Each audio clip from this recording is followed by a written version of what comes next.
Then I went back up and got one of those huge Fast Eddie cheeseburgers, and I gave them $5 again. Man, definitely has a ring to it. I think there's a lot of $5 going on. Yeah, and I had about $100 worth of good time.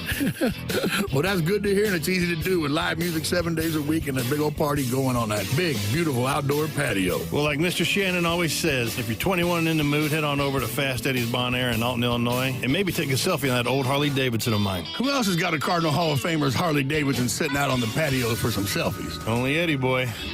This is Window Nation, your source for affordable replacement windows at the highest quality. Your old windows, they're not keeping in the heat in the winter. They keep letting the heat in during the summer. And they're certainly keeping your energy bill way higher than it needs to be. You need the pros at Window Nation with installation precision and experience that are second to none.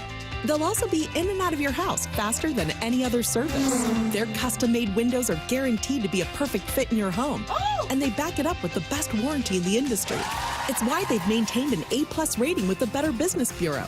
So stay cozy in winter, chill in the summer, and save money year-round. Get a great deal on replacement windows from Window Nation today. Go to getwindownation.com or call 866-90NATION for your free estimate. And for a limited time, get 50% off all window styles, plus pay no interest for 5 years. Go to getwindownation.com or call 866-90NATION.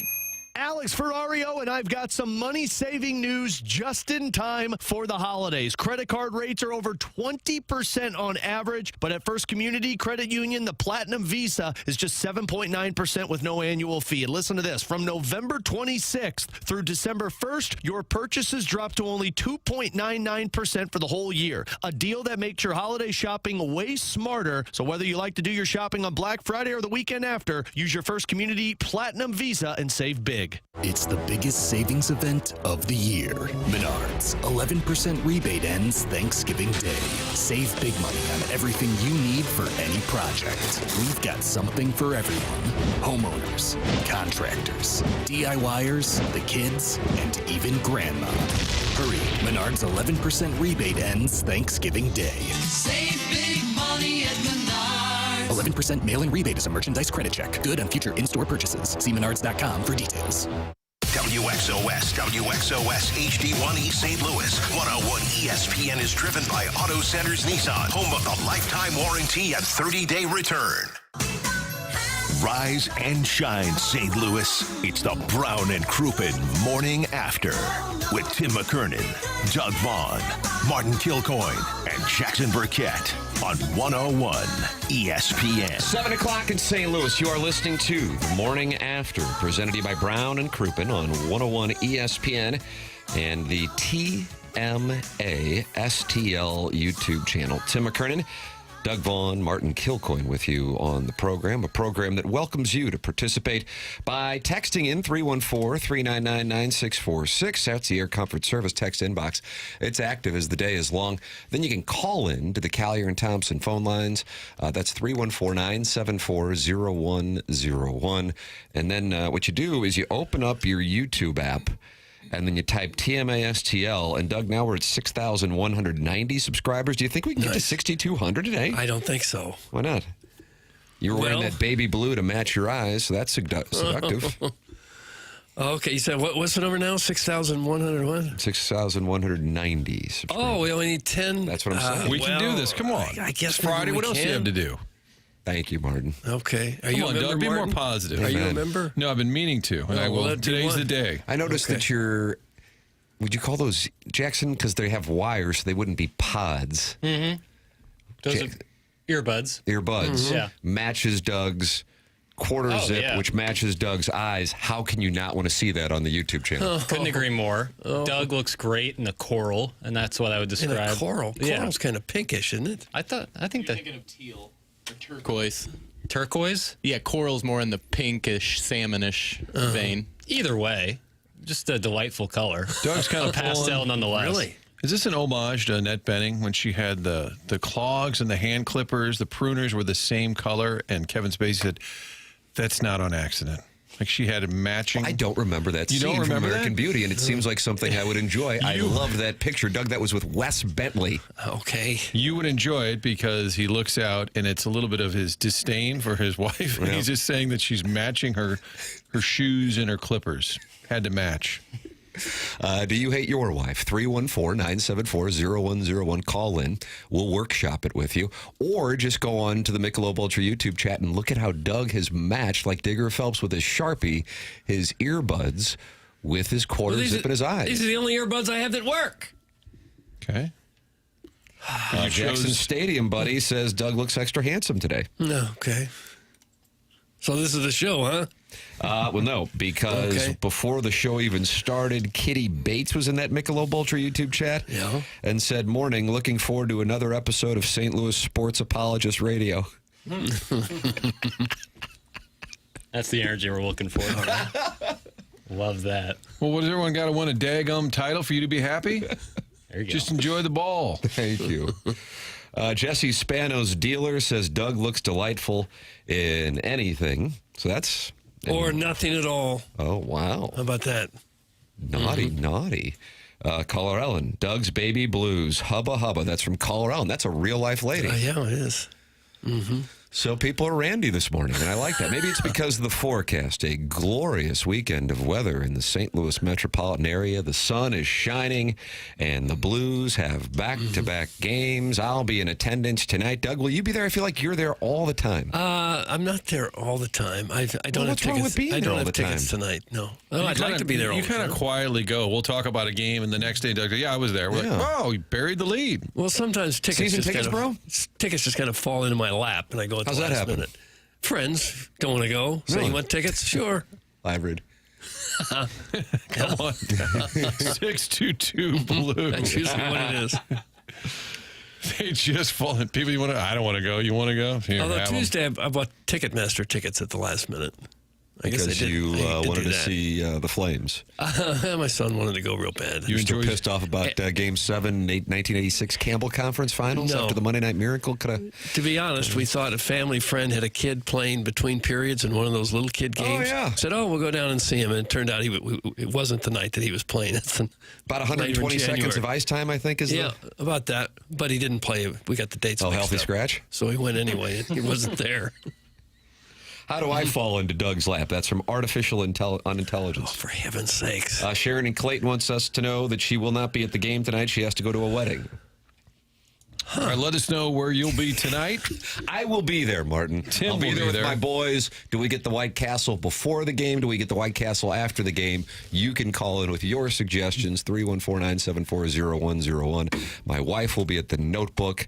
I will be with the boys at the Blues game, and it will be delightful. It's just a maybe we get White Castle before and after. I don't know. I don't know. I don't know. No, I think it's after. I think the kids are going to want to eat at the game. That's part of the fun. Yeah, you're exactly right. Is walking around and finding different things to spend Dad's money on. Can you bring a sack of White Castles into the game with you? Whoa. Could at the Cardinal game. A crave Seriously? case. 100%.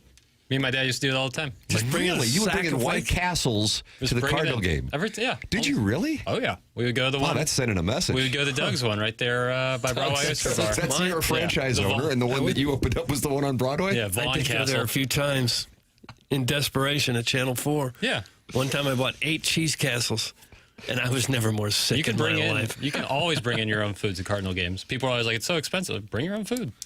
I know. Bring a it's- ham sandwich. Well, that's not as fun. It's not. That's like the Rick Steve, the travel guy on PBS, would give great travel tips.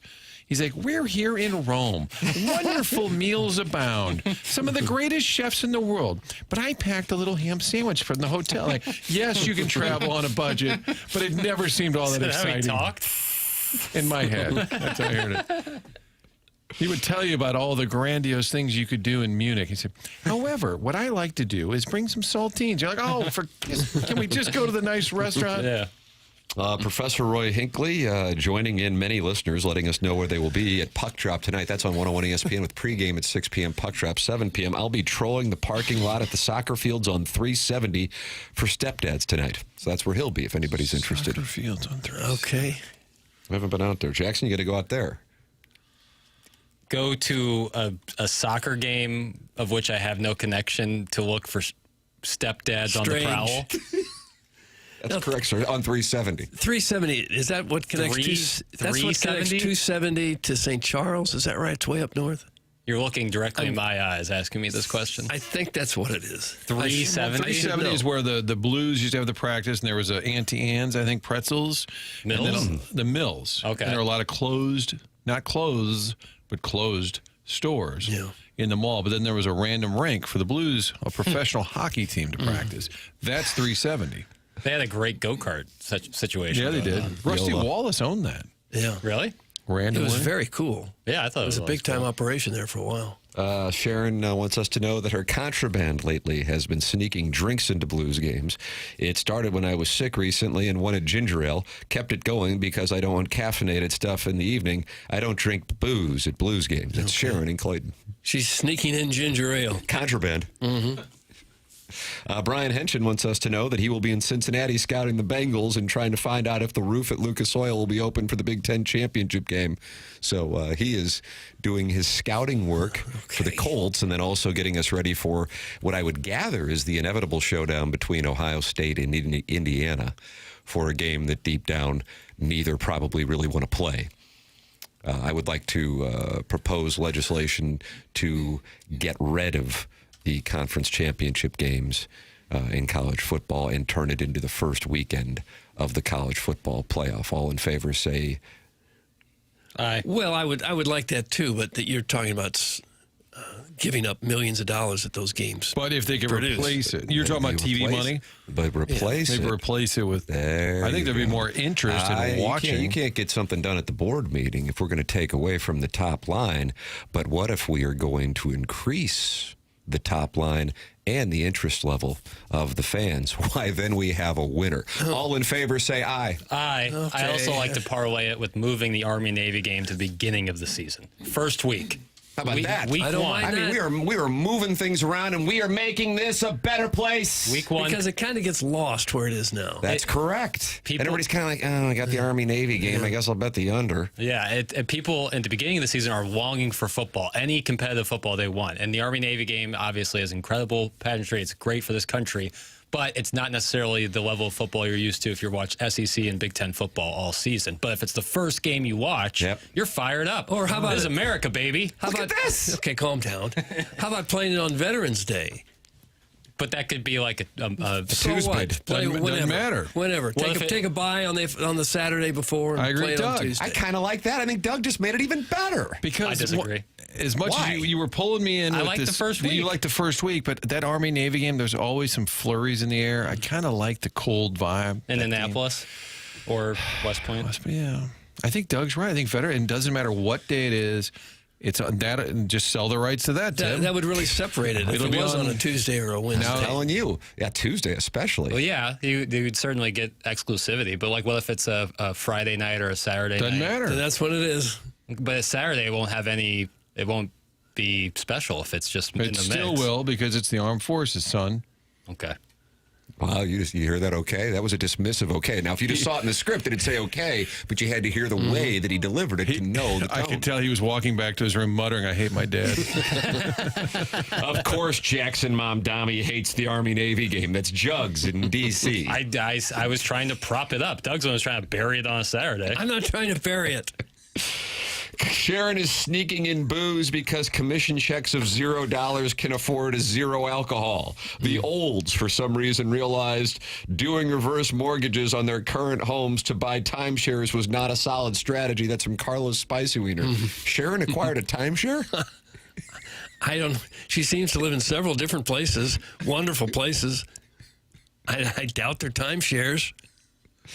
So if Indiana and Ohio State remain undefeated through the regular season, who is the regular champion, as there would be no head-to-head matchup? I like your idea. That's from Indy Augie, formerly of Belleville, in the KSDK assignment desk.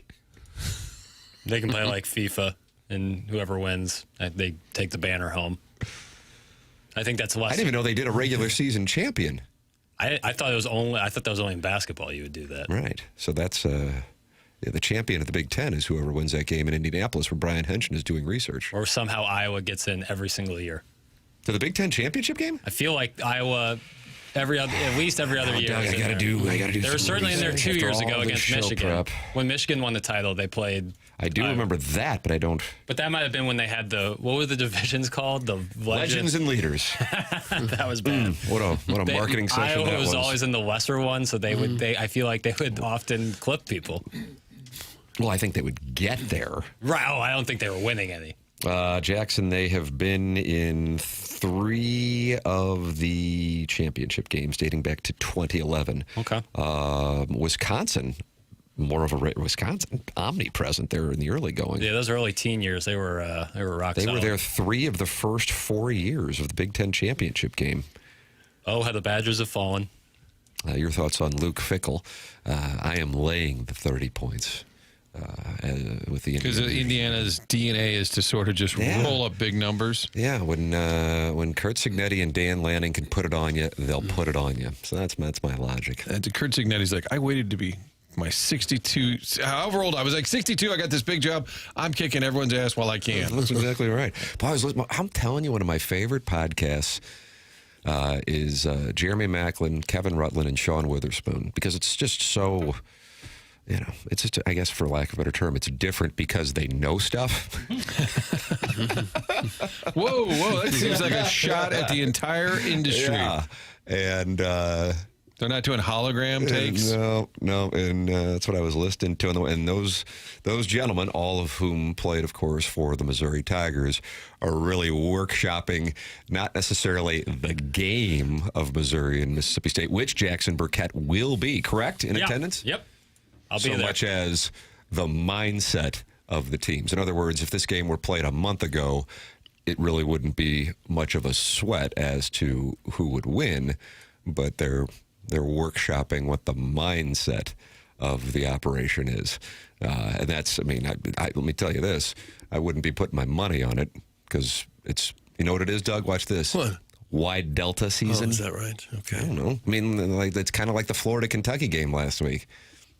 What's the motivation? Yeah, I think if you're looking at from Missouri side, their defense is so rock solid. A lot of those guys have improved their draft stock significantly this year, and I think they want to keep that up. Whether you're Damon Wilson, Zion Young, some of the safety, I think you might want to just keep it rolling. Like if Missouri has a great defense at the end of the year and you're the leader of the defense, probably pretty good for your NFL stock.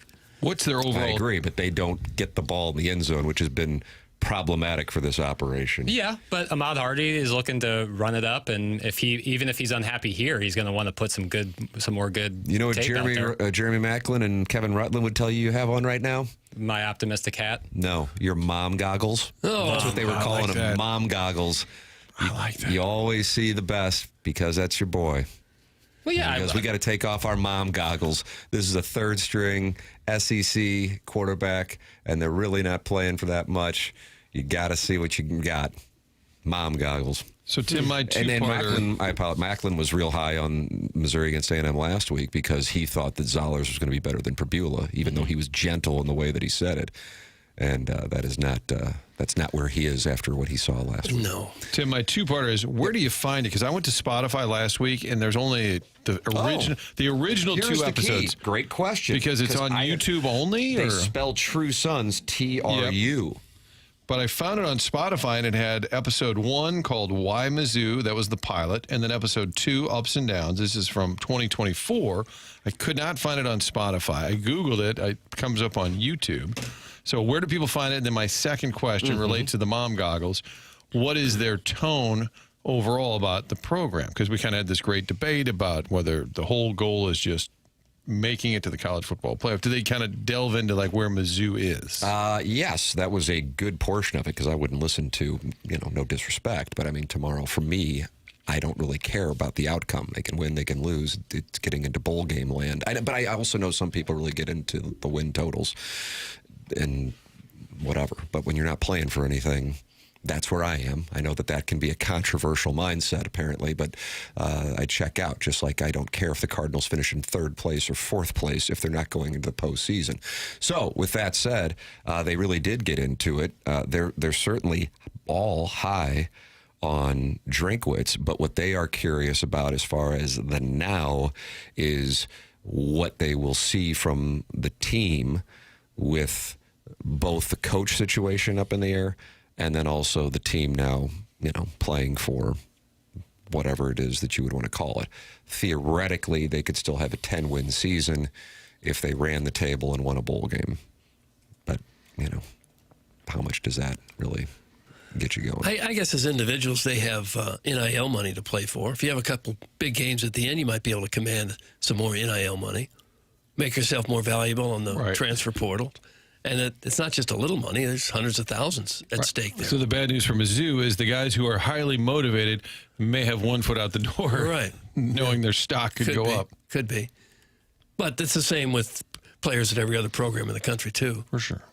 Mississippi State also not exactly playing for much themselves. Mississippi State's perhaps record-wise one of the most deceptive teams. They have been in so many games up until getting stomped by Georgia last week. Lost in overtime to Tennessee, lost in overtime to Texas, beat Arizona State.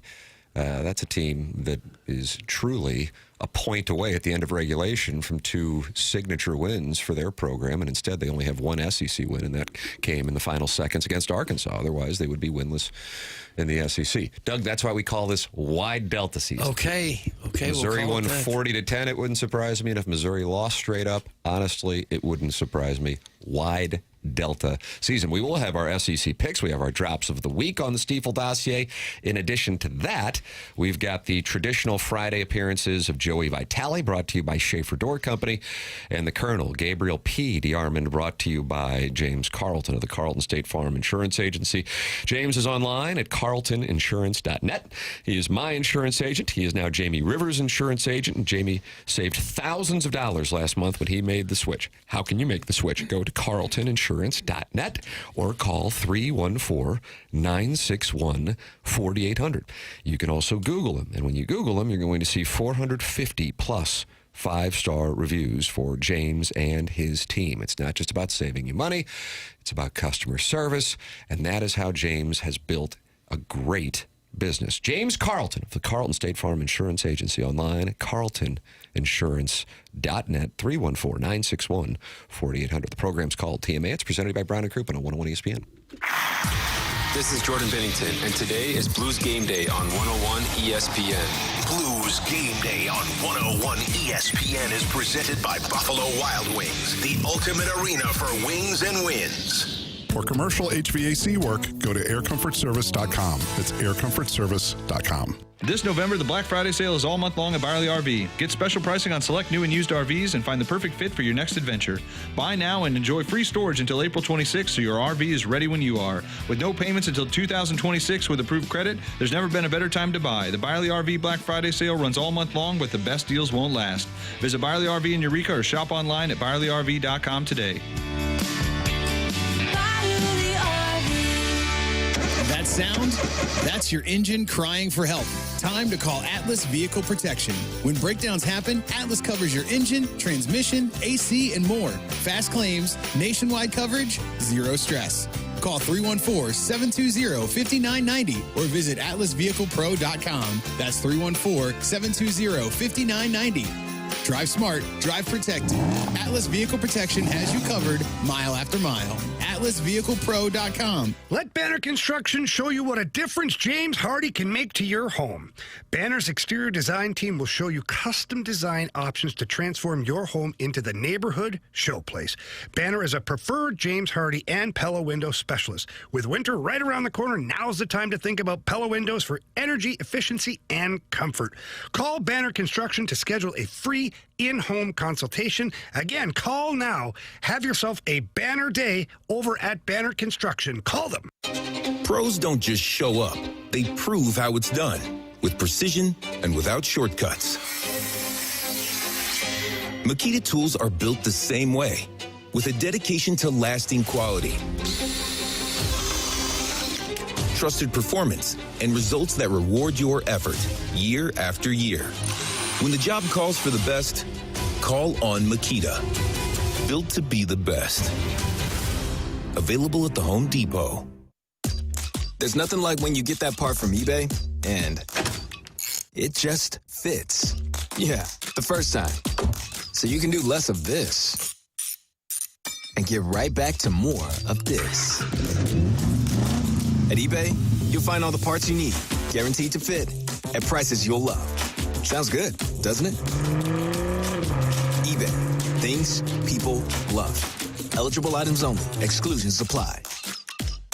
BetMGM is coming soon to Missouri. On November 17th, sports fans in Missouri can pre-register and get up to $1,500 paid back in bonus bets if their first bet loses. Plus, an additional $100 in bonus bets if they deposit before December 1st. Enjoy a betting app that was designed for game day, with features like live bets, same-game parlays, BetMGM rewards points, and surprise boosts dropping in your account all throughout the season. It's everything a sports fan could want in one app. Pre-registration is coming soon to Missouri on November 17th. BetMGM. Make it legendary. Gambling problem? Call 1-800-GAMBLER. See BetMGM.com for terms. 21 plus only. Missouri only. New customer offer subject to eligibility requirements and minimum deposit of $10. Bonus bets are non-withdrawable and expire in 7 days. Please gamble responsibly. Pending BetMGM's licensure as a mobile sports wagering operator with the Missouri Gaming Commission. Register for a Missouri online sports wagering account starting November 17th. BetMGM's issuance of a welcome offer is conditional on full licensure. Jamie Rivers here, and let me tell you, when a hockey Hall of Famer like Chris Chelios puts his name on a tequila, it's not going to be average. El Bandito Yankee is next level. Ultra premium tequila made the right way with 100% Blue Weber agave, all natural, no additives. Just rich, clean flavor and zero burn. Chelly's a legend, and this tequila, same deal. Blanco, Reposado, and Añejo. Available now at Randall's. Break out the Bandito and learn more at elbanditoyankee.com. Jamie Rivers here, and it is time for another one of my jersey giveaways. And right now, you can register to score a signed Jordan Binnington Blues jersey. Yes, a beautiful Jordan Binnington Blues jersey. Gotta love it. Enter to win that autographed Binner jersey at 101ESPN.com or on your 101 mobile app. Jamie's jersey giveaway is presented by St. Luke's, ranked top 2% in the nation for cardiac surgery by health grades. Visit stlukes-stl.com. That's stlukes-stl.com. Presented by Brown and Crouppen. This is TMA on 101 ESPN.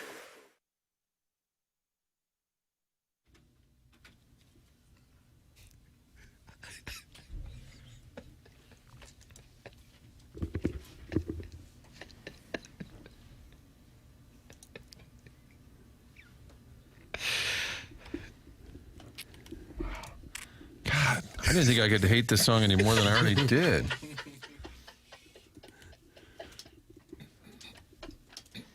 Who would be the artist on this one? Well, of course, Billy Joel was responsible for the. This is not the original. No, do you I didn't recognize think the it vote? was. Take a listen.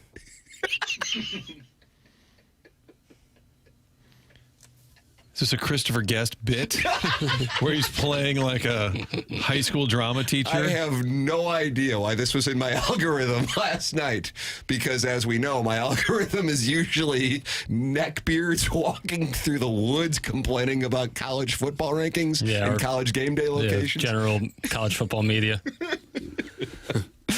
But for whatever reason, Jason Alexander of Seinfeld fame, That's what that is? Yes, in the early 1990s, 93. Performed a serious rendition of River of Dreams. Oh, he wasn't trying to get a laugh with that? No. Well, he wasn't a comedian. He was a real theater man, like a song and dance man. That was Jason Alexander's He's a showboy. origin. And then since he mostly just does theater. But I was wondering, like, what was the occasion? Because it looks like the end of SNL when everyone's on stage, because the's like 40 people on stage with him. That's when you don't stand next to the guy. Yeah, that's when you back away. It's the falsetto that didn't really work for me. A little pitchy dog? Yeah. Yeah, not great. But Chairman of the National Swingers Convention, guest Jason Alexander. Tip of the cap. I think that might not famous video, but like that, it has decent amount of views on YouTube. I'm seeing. And he's a chairman of the National Swingers Convention? The gentleman who texted into this program, 314-399-9646, Air Comfort Service text inbox, he guessed that it was Jason Alexander, but Jason Alexander, as far as we know anyway, is not the chairman of the National Swingers Convention. I don't believe now, so. that doesn't mean that he isn't. No. It just means that we think that there are two separate people, one performing that incredible rendition of River of Dreams, and then one texting into the show guessing that it was Jason Alexander, who also starred as Richard Gere's counsel, not gerbil, in Pretty Woman. Am I correct on that? Yeah, I think you're right on that. He was also in Dunstan Checks In, another one of our 90s movies that somehow featured a chimpanzee. He was in Young Sheldon. Jason Alexander was? Yeah. Is that right? Mm-hmm. You know they've spun that show off again? It's got a second spinoff. It's got to be the first show to ever spin off a spinoff. Really? Yeah, because Young Sheldon was a spinoff of Big Bang Theory. Young Sheldon was good when the kids were really little. Right. And it went on so long that the kids were now kind of awkward teenagers, and it wasn't. And then they spun that off with the awkward teenager. Oh, yeah. That's right. Wild. He's smoking cigarettes. Yeah, okay, what's next? Network Not TV quite. is spinning off spinoffs. Good morning. I'd like to have sex with you guys. That's from the recovering alcoholic from Belleville and Webster Groves. Doug, longtime sponsor here on the program. Great to have him texting in. Some of these guys are just going to have to get in line. Tim, I served on the National Swingers Convention board from 2005 through 2008. Jason was on the board with me in 2008. That's from Steven time. Do they need a board? What would they talk about at board meetings? Allocation of resources, certainly budgeting. What do you have to budget for? You find a hotel that'll give you a group rate and you show up, right? Yeah, but like finger foods. Oh, don't say finger foods. Yeah, I don't know if you might have to explain that to my kids during the second period when the game, of course, will end tonight. Yeah, honestly, doing White Castle after will be like the carrot on the stick to be like, hey, you boys hungry. If you're hungry, we're going to have to get out of here. And that will really lock in that second period is the last period. If I have White Castle at the house when my wife arrives home from watching that Notebook, that's going to be real problematic. Real problematic. She does not like that White Castle. How about the odor that goes with it? I think that's probably the core issue. Mm-hmm. I don't know how to handle It'll stick in your car for a day or so. Stick in your house, too, brother. Are there less available these days? I don't see them as often. One closed near Tower T recently, I believe. If I'm not, is that Watson in the Cleat Station, Doug? Yeah. Oh, it closed. Now, the one on Big Bend in Manchester, still open. That one's there. Maplewood? Yeah. That's been there forever. Yeah, that's the one I used to hit. Yeah, that one's still open. There's one on Manchester and Baldwin, little west of 270. Yeah, just west of 270. That one's like a standalone. It's like the only one in the only business in a mile. Mm-hmm. Nice try, pal. Happy Days spun off from Love American Style, and then they had multiple spin-offs like Joni Loves Chachi. Yeah, I remember that. That's from Just Don't Press Push. Happy Days was a spin-off from Love American Style? Is that right? This predates me, but I would have thought Happy Days was its own entity. Because Love American Style was a whole different type of show. Sometimes shows like The Simpsons started on the Tracy Ullman show, and then it turned into, but I wouldn't say that's a spinoff necessarily. Yeah. I would say it's an expanded concept. How about Rhoda spun off from Mary Tyler Moore? Right? That one I'm outside my purview. Okay. Good morning. The White Castle by my house turned into a weed shop. Thanks. That's from former fan page moderator Neil Allen Craig Paquette. How could they not have merged the two? Yeah. The weed shop that also sells White Castle. Kind of like the Taco Bell KFC Pizza Hut. Yes. That would have been the proper move. Yeah. Proper. Not worried about your BMI? Come on in. We've got Taco Bell. We've got pizza. Guys, the St. Charles White Castle thrives. Thanks. That's from the St. Charles Illini. Oh, does it? It does seem like late night food, not middle of the day food. But something to you're going to Blues and Flyers with your young family. Hey, boys, why don't we go enjoy some meat and potatoes at White Castle? Just a sack. William's hands were shaking. Don't you think the fans around you would grumble if you opened up a big bag of White Castle and started eating it right there? It's either we're dining beforehand or we're enjoying the treat afterwards. Dine in at White Castle because of the ambiance. Should we eat at the one on Broadway? Hell no. No. Celebrity? Ooh, we're going to have a lot of fixes. We are going to have some fixins.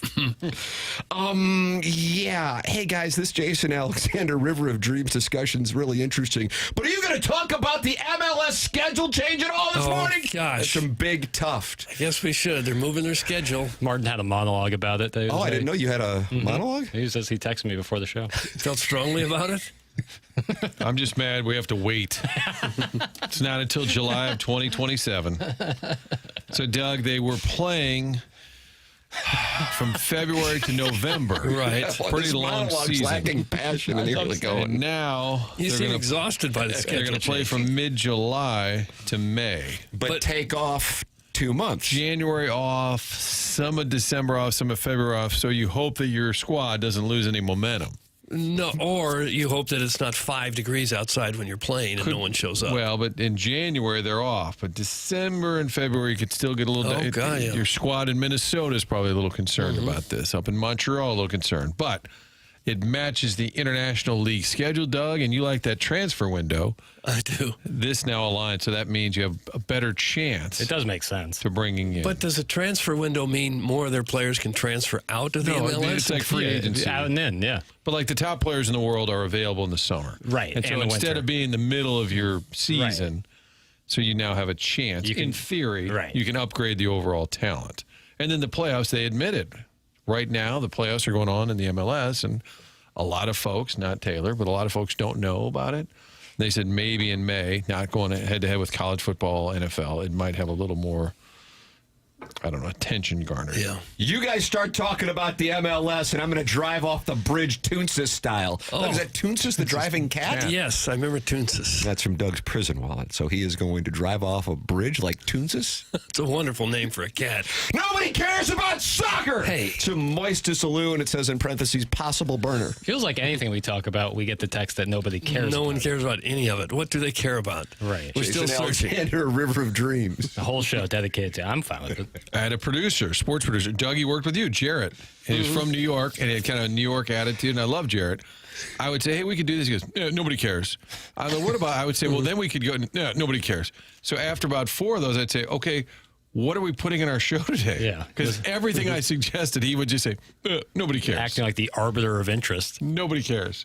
I like that, the arbiter of interest. That's what that guy. Smart move for the MLS to go head-to-head with the NFL and college football. About as genius as putting every game on Apple TV. That's Jugs in D.C., and he's not. No one's They play a long season, though. They're always going to go up against something. Football. They're going up against football for their playoffs right now.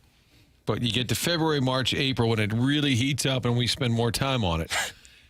That's when they'll have the focus. Non-NFL. Does the season have to be quite so long? I don't understand Can't they that. condense that a little? I mean, you could play 2 soccer games in a week, couldn't you? I think a lot of it is a lot of international play. There's a lot of stuff, and obviously guys are real tired after they play.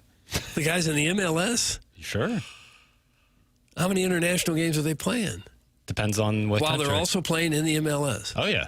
Yeah. The seasons go on simultaneously often. Okay. Cup games. So there's a lot more than just your regular season games. Hey, you guys still talking Catholic grade schools?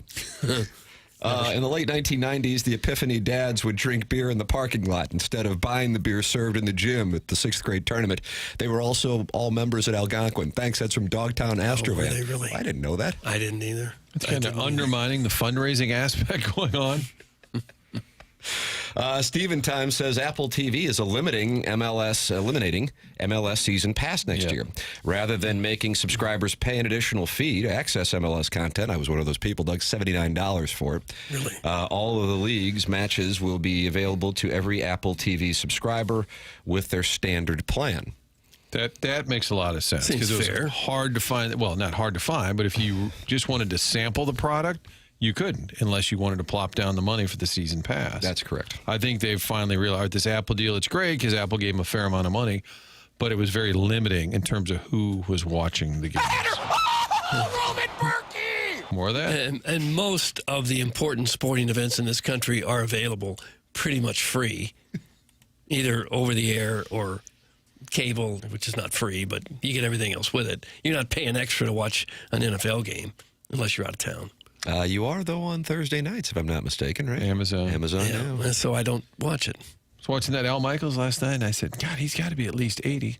His 81st birthday was Wednesday. Is that right? Still looks the 81. same. He looks the same. Maybe not quite the same zip, but he's still Al Michaels. Yeah. He's one of those guys, Joe Buck has it too, when they walk in, like doing the game, you just feel like, wow. Like it's a big game. Yes. And It was New England wearing, I don't know, were they violet colored? Jackson, did you see those uniforms? I saw the uniforms and I thought immediately this was going to be on Uniform Boy.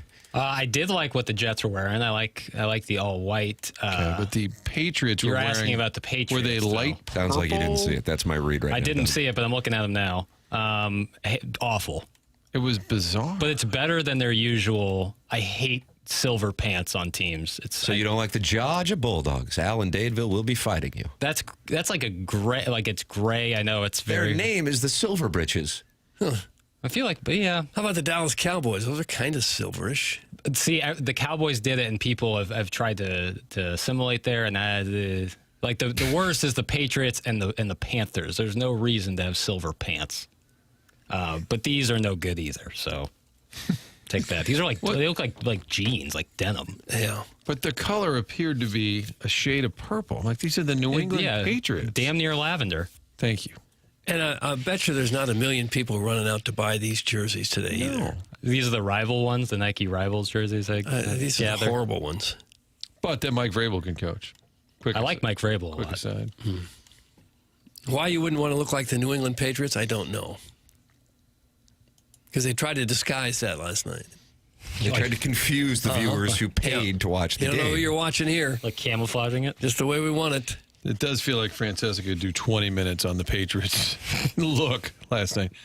It's the 7th anniversary, by the way, of Stan Lee's passing and Mike Francesa's beautiful tribute to him. It's kind of maybe a roadmap for those who have had to deliver eulogies of the how-to pay tribute to someone who has just passed. Doug, take a listen. Here it is. Mike Francesa. Okay, love to hear it. Caller brings to his attention the passing of cartoonist, creator of Spider-Man, Stan Lee. Eddie in Hoboken. What's up, Eddie? Hey, what's up, Mike? What's happening? Hey, Mike, Stan Lee died today. Did you ever meet the guy? What do you think of him? Stan Lee. Yeah, Stan Lee. I don't Never know who heard of he Stan is. Lee? Don't know who he is, no. Jesus. No. Who is he? Who is he? Who is Stan Lee? He was one of the creators of Marvel Comics. Oh, who cares? Oh, Sorry, gosh, that was insensitive. Is that who he is, Stan Lee? The guy He created Spider-Man. That was his big thing. created Spider-Man? Sorry. I never was a comic book reader as a kid. I apologize. Never. Okay, but you didn't have to say who cares. I don't know. I kind of agree with him. I wouldn't have known who it was either. Doug, the NFC North has the best uniforms for a division. The AFC Souths are god-awful. Thanks. That's some Hunchback of Uncastle. That could be a great podcast topic for Uniform Boy, the spinoff from Love American Style, which created Movie Boy, which now has created Uniform Boy. It feels too early to spin off, but you never know. The AFC South definitely is hot garbage. Colts, Jags, Texans, Titans. I kind of like this Hunchback of Von Castle's take on the AFC South. I like the AFC West uniforms. The Broncos' old uniforms with the blue helmet is Love great. them. The Chargers with their light blue and yellow. Could do better, but like them. The Raiders have distinct Love 'em. uniforms, and our Kansas City Chiefs have got that bold red. That's a pretty good division. Pretty good division. This has nothing to do with the St. Louis Chiefs situation. I think that is one of. I think even Kansas City Chiefs probably go, red and yellow isn't necessarily lame. It's that is lame. It's just aesthetically displeasing. That's what I would call it. But the other three, I would agree with you. And then the NFC North: Bears, Packers, Vikings, and the Lions. That'd be your best uniform. Kind of old school, traditional. I like the NFC East. I was about to say and I can't even say the name of the team. Our nation's capital's football team. I like Thank those. you, Martin. I like their uniforms. I think they look good. But I think they were better before they. What Got a rebrand. Got a W on there now. Yeah, the logo stinks, but I like. Well, I mean that's a problem then. But it's like a piece of it. But it looks like a military uniform. They got like nameplates on it. It looks cool. I think it looks cool. I like the Commanders uniforms, and the Eagles are one of the best. And the Eagles did a rebrand with the color. It became more of like a metallic green over there, and I love it because it used to be a more of a Kelly green. Kelly green, that's their famous throwback stick. But I love their look now. And the Giants wore the Giants helmet with the written out Giants underlined on the side of the helmet last week. Fantastic. Yeah, I like that. Fantastic. I like that too. The McDonald's Chiefs. They look like McDonald's. That's from the clever name texter. Yeah, Ronald McDonald, red shoes, yellow top. Doug, Broncos retro orange unis slap hard. That's from former President Ulysses S. Grant, who lives off of Gravois. Do they slap hard? I like that big D logo with the horse coming through And it. the blue helmet that kind of comes out of nowhere. Yeah, Really it's a good. great. That's what they wore for years and years. So your official ruling is AFC West. Yeah. Did they change it? Uniform boy, you on board with that? I love that. The Chiefs one is tough, but you're always going to have like one black sheep in the uniform department per division. Like even the best ones are going to have one. Like I think the AFC Lions, Bears, Packers, Vikings. Who's the black sheep? Lions. Oh, really? I kind of like Silver pants. Boy, silver breeches. Boy, Alan Dadeville's going to fight you, man. He really is. I don't love Georgia's uniforms, yeah. Oh. They're not my favorite. They're a great program. I wouldn't go between the hedges next year when the Tigers go down there and shock the world. Should that be my first college road game? I think we hit Athens, and I think we hit Oxford, and I think we hit them hard. Oxford would be a great Doug, first I think one. it's time to put the Tri-Delts in Athens and Oxford on alert. Jackson and I are coming to town. Oxford slaps hard. Will you Did I bring get that Clay right? Stryker with you? Clay Stryker. Jeff Abelin's alter ego. Oh, that's right. I was off that. Rolled out in Oxford. Joey Freshwater, Lane Kiffin's alter ego. Ron Mexico, Michael Vick's alter ego when meeting the ladies. I still love and miss the colors of the Big Red. I love the helmet logo. That's from Professor Roy Hinckley. When you grew up with that, it's hard to give it up. They made a bird and made it tough looking. I like that. Yeah. I do miss that team here. Let's see if we can get them back. Well, I don't think it's happening. Fair enough. Billikens uniform, Jackson. You love the uniform they gave you, didn't? The black uniform? Yeah. What says the little on it? I don't know what they're bringing out tomorrow when they take on Grand Canyon. But you can get tickets for the Billikens in Grand Canyon. I got to tell you, I think the Billikens might have something.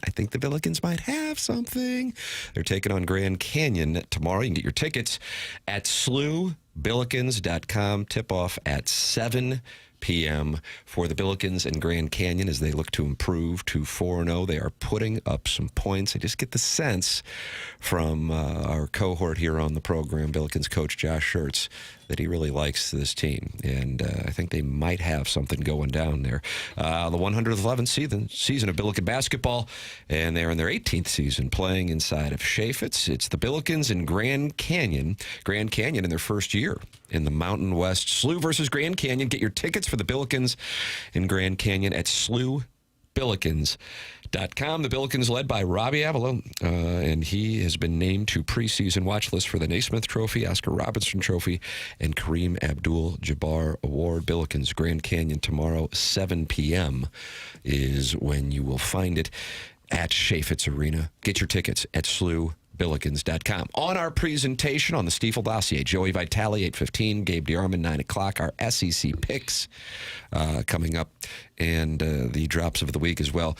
And in segment 7-3, the Blues segment says, has the sweater curse been broken, Martin? Yes. All right. You weren't listening there, were you? I was doing a quick text audit, and somebody was mad at Papers because he liked the Raiders uniform. They said, what about the silver pants? Oh, but that's so classic. Like the Raiders uniform is so What about classic. Georgia? I can contradict myself all I want. It's my preference. It's my There was preference. another one, Tim, that said, stop talking about uniforms, and then I took us back there. I apologize for all the people who were angry. And, boy, there's always some angry folks. Vizzini has just announced, I guess he does bracketology. Maybe it's Lenardi. Hot take, Grand Canyon will make the NCAA tournament, but the Billikens won't. They'll be in the first four out. That's from Vizzini. Stop it. You don't know. People are lame. People are lame. It's like it's the local team. Like, oh, they won't make the tournament. Like, get out of here, dude. Who's that an impression of? That's what I hear when people like complain. They're like, oh, Mizzou's going to lose. What do you know? You guys stink for liking your team. Get out of here. Terrible way to live. Do you have a terrible way to live? Talk it over in the Michelob Ultra YouTube chat where Doug's little river birch is in there holding court, Doug. I had that thing just chopped right at the ground. Talking to Chaim Bloom's spreadsheet, who says the Blues' awful light blue pajama uniforms will forever be a curse.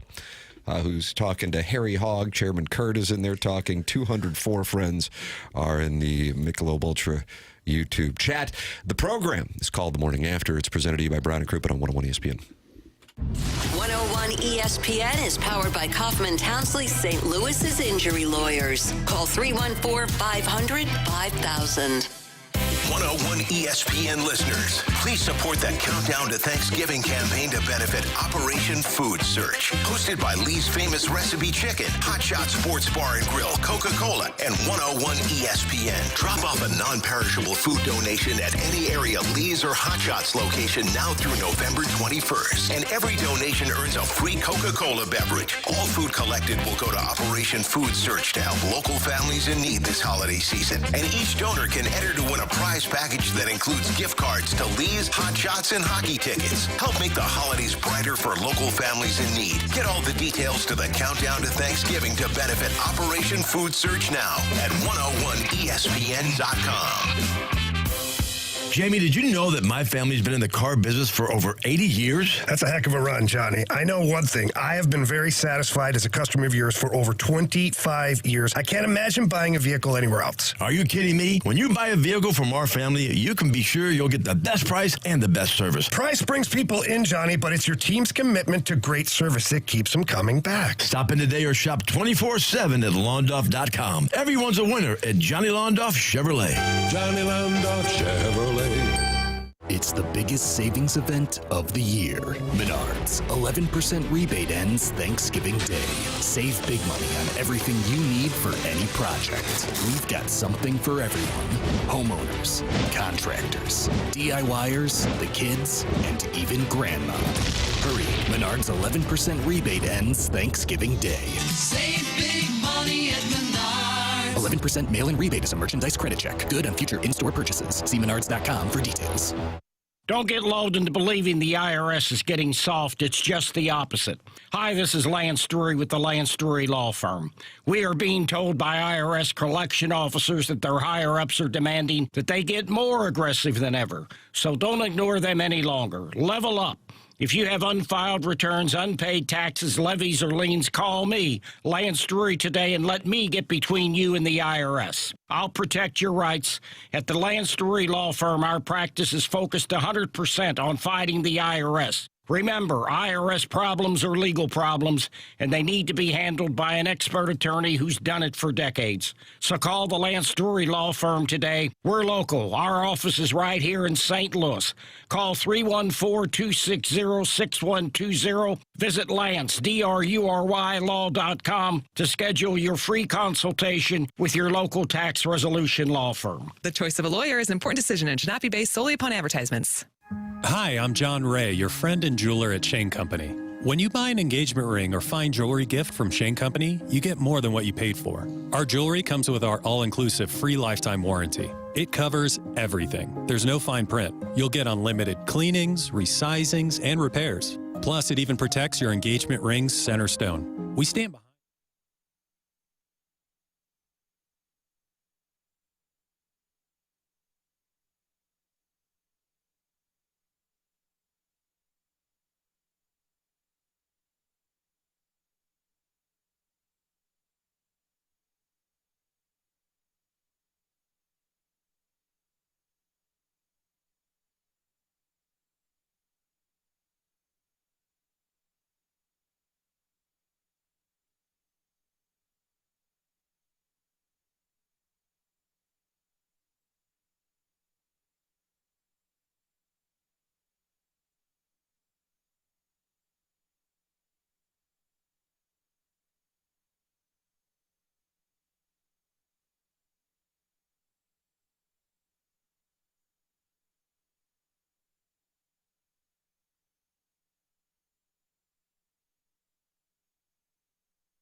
This is Jackson with a Sports Center update driven by Johnny Londoff Chevrolet and Johnny Londoff Autoplex. Blues are back in action tonight, taking on the Philadelphia Flyers. Pre-game at 6 p.m., puck drop at 7. As another Sports Center update driven by Johnny Londoff Chevrolet and Johnny Londoff Autoplex. See them at londoff.com. Chevy, together we drive. Are you kidding me?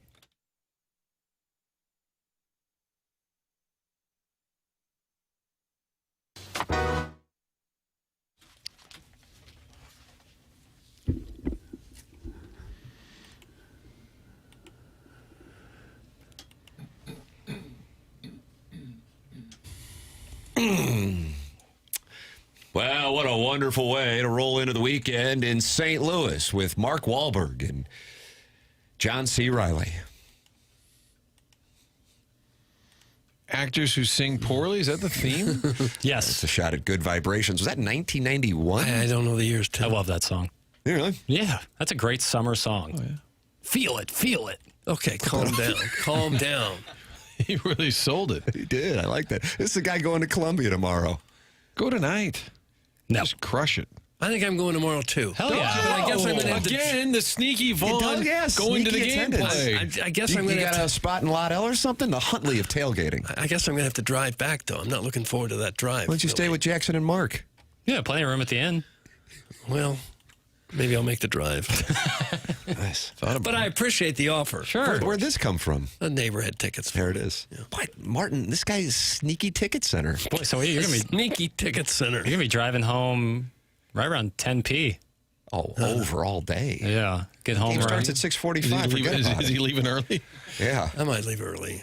Honestly, not close. leaving at the end of the third quarter might behoove you. If it's not close. Yeah. But if it isn't, I'll stick it out. Sure. Worst case, sleep in your car. Going? Why is Doug Vaughn leaving? I would like for him to call it out specifically. Take over the PA. I haven't been to a game yet this year. Got to go to at least one every year, don't you? And people that go to the games, if you listen to the radio call, is there a way? Is it always behind? I was doing this in the press box last week, and it's a play and a half behind on the radio call. That far? Yes. And I used to joke that Mike Kelly would tell people to get loud, and then they would respond, but it wouldn't apply. You know, on the TV, you can set it and kind of match things. But I was in the press box saying, all the people with their headsets or however they're listening, it's literally a play and a half behind. The move for me, and this is what I was doing before the Missouri A&M game started up, I was watching Penn State, Indiana on YouTube TV, and or the ESPN app, although I think that was a Fox game because didn't Gus Johnson lose his voice? I feel like I'm on the right side of history on that call, by the way. Yeah. You know where I am? You know where I'm going with that? The cultural consensus aligns with you now that Gus Johnson's overplayed. But I was there when it was cool to just yell all your calls. It's like, hey, do you guys not see this as hack? I mean, anybody can yell. Right. I mean, you know. Did you hear him go nuts in that Indiana touchdown? Jackson, we have the call of the famous, perhaps the best catch of the year, and one of the most impactful calls of the year. He about fell out of the press box on that one. The man went full Peter Brady. Was that Christopher Knight? I believe it was. I believe so. And he went on to do reality programs. And was it a Penthouse Pet or a Playboy Playmate he married? Or was it America's Next Top Model with the great Tyra Banks who will join us next Thursday? Oh, that'd be a good one. Tyra Banks is coming in? Yeah. She wants to promote the America's Next Top Model, knowing the female audience we have. It's a talent search. Okay. Star Search with Ed McMahon. Was that Ed McMahon? He was on Star Search, yeah. He's one of those old-time announcers that always had the really skinny microphone. Yeah. And a scotch. Here it is, Doug. 15-second ad with Carl Anthony Towns. Gus Johnson, Indiana, beating Penn State, last minute of the game. 3rd and goal, 41 seconds on the clock. Nice. Indiana trails 24-20. Mendoza in trouble. It's out. Touchdown. Wow. A miracle play. Unbelievable. Giving the Heisman Trophy down. Was the I mean, it's like crazy. He can't almost even lost control of himself. He's becoming a character of himself. Well, he's into it at least. Yeah, he's unique. It's exciting. Yeah. But I guess now people have copied his kind of style because there's some people out there who scream like that now. Do you think he's aware of that, and now he's taking it up a notch because he feels people are doing his thing? I think it's like if they're getting Gus Johnson, I'm going to give him Gus Johnson. You know, like he's not going to hold back. Doug, you have an invite here from the Worson Woods Wacko. Doug, I have a suite at the Ritz-Carlton of Columbia. Join my wife and I. Oh, I don't want to sit in the cuckold chair. Clip that off. Sounds like you're kink shaming. What's the Ritz-Carlton of Columbia? That'd be the Tiger Hotel or the Broadway? I wouldn't know. I'm meat and potatoes guy, just a family man who's just trying to make it paycheck to paycheck. Yeah. Tim, you remember that car that had the tent that would just pop out of the trunk, that Pontiac? That's what That's what Tim takes to the car. And then Exactly right. To stay with the boys, the wife. Maybe you could run an El Camino. Yeah. Right. Sleep in the that's bed the dream. back there. What is the nicest hotel in Columbia? I think it is Tiger the Hotel Tiger or- Hotel. Tiger Broadway. And that's right downtown? The two downtown hotels are the nicest ones. Go to a Jayhawks game, Doug, you K-head? That's from Philip Seymour Doffman. I've never heard that as a insult for a Kansas fan. Jackson, is that K-head? I've never heard that in my long life. I was totally Who they got oblivious this to week? Bye week for the Jayhawks. They'll play in Ames, Iowa next weekend. All right. Well, I would love to go to a Kansas game against Missouri. How about I'm not going to go see him play anybody else. Sprint Center, December. There you go. Papers, you going to that? Probably not. That's probably a very pricey ticket. It's a long drive. Probably watch that at my home. Bragging rights game, different story. We'll talk Always about like that Kansas game all week, and then on Monday we'll be sitting here talking about it, and Doug will say, yeah, I went. I'm like, whoa, wait. The Super Bowl's over. Tim, the next day, Doug's like, well, it was a good game. I was there. Like, you were there? Last minute. I'm telling you.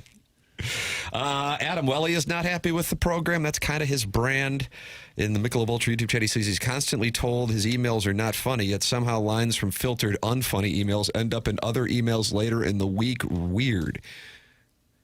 I'm going to read it again for you. Who said this now? This is Adam Welly in the Michelob Ultra YouTube chat. Because he's close to getting suspended for his whining. Constantly told my emails are not funny, comma, yet somehow lines from filtered, quote-unquote, unfunny emails end up in other emails later in the week. Weird. What's weird is your text in here. We can't make sense of that. Now stop it. Leave us alone. Adam, call in to discuss it with Doug. 314-974-0101. That's the Collier and Thompson phone lines. Aaron in St. Chuck, who has her nipples pierced, just responded, meh. And what's that supposed to mean? Aaron, you can also call in and do a live read for the piercing store. Big news here for the Design, Air, Heating, and Cooling email of the day today.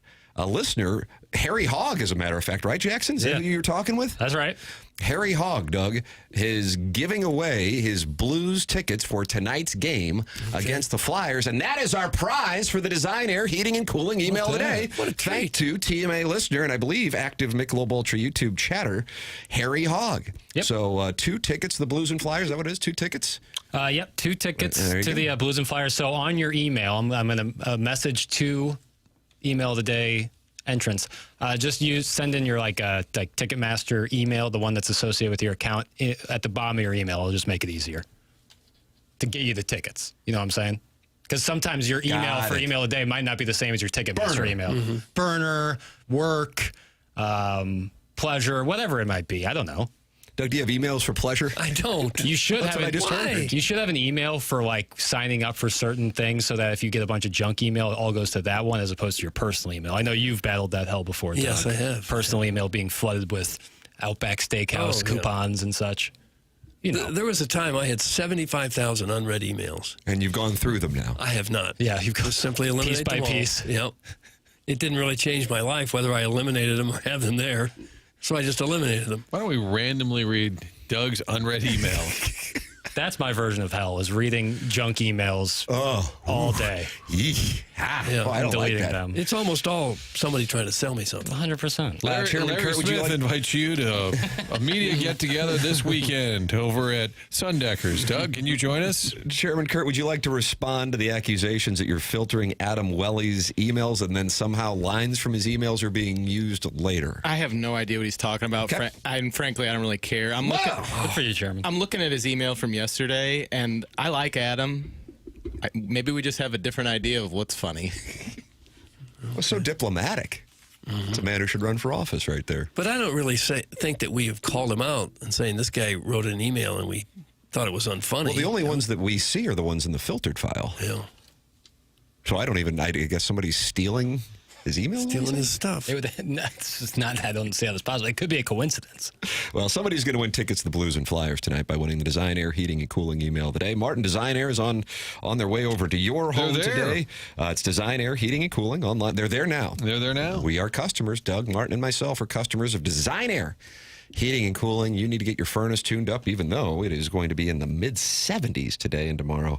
DesignairService.com.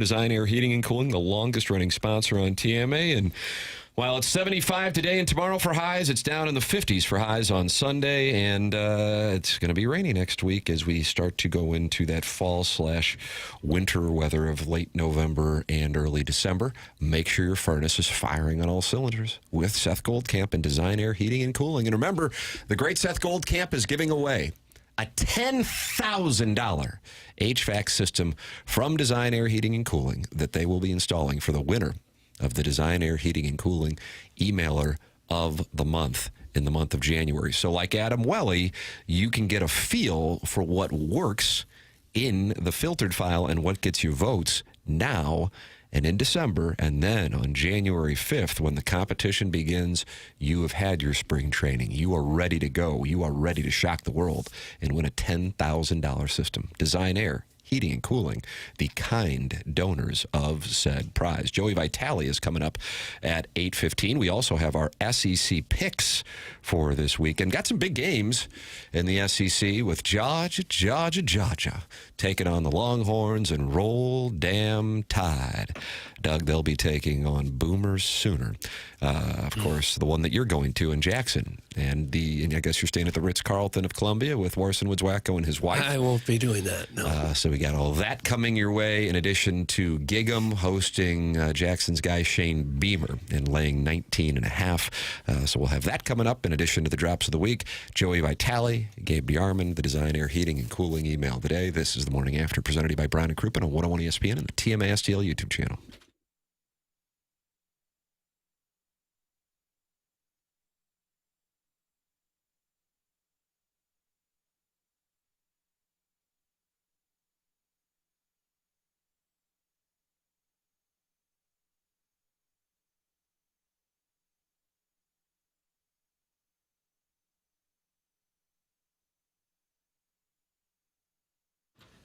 Schnucks is offering you a great deal on your Thanksgiving turkey. Prices rolled back to 2010, 15 years ago. That's the same price as right now for the frozen turkeys being sold at Schnucks. So you start to stock up for the holiday, do it, and save some money. To get this deal, you just need to make a $25 purchase, not including the price of the turkey. Limit one per customer. Prices vary by store. And, of course, they'll have all the savings on the other items, all the sides, all the fixings you're planning for your family. You'll save money on that. But right now, until November 26th, the day before Thanksgiving, just 57 cents per pound, rolling it back to 2010 prices. Also going on at Schnucks right now, stop by the Bistro Case, where they have meals that are already prepared. So if you're on the run, don't have time to cook for the kids, grab something from the Bistro Case. So making your nightly meals easier and also your Thanksgiving a little less expensive. Stop by your neighborhood Schnucks this Thanksgiving. Head to Schnucks for all your feast essentials.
Oh, Doug.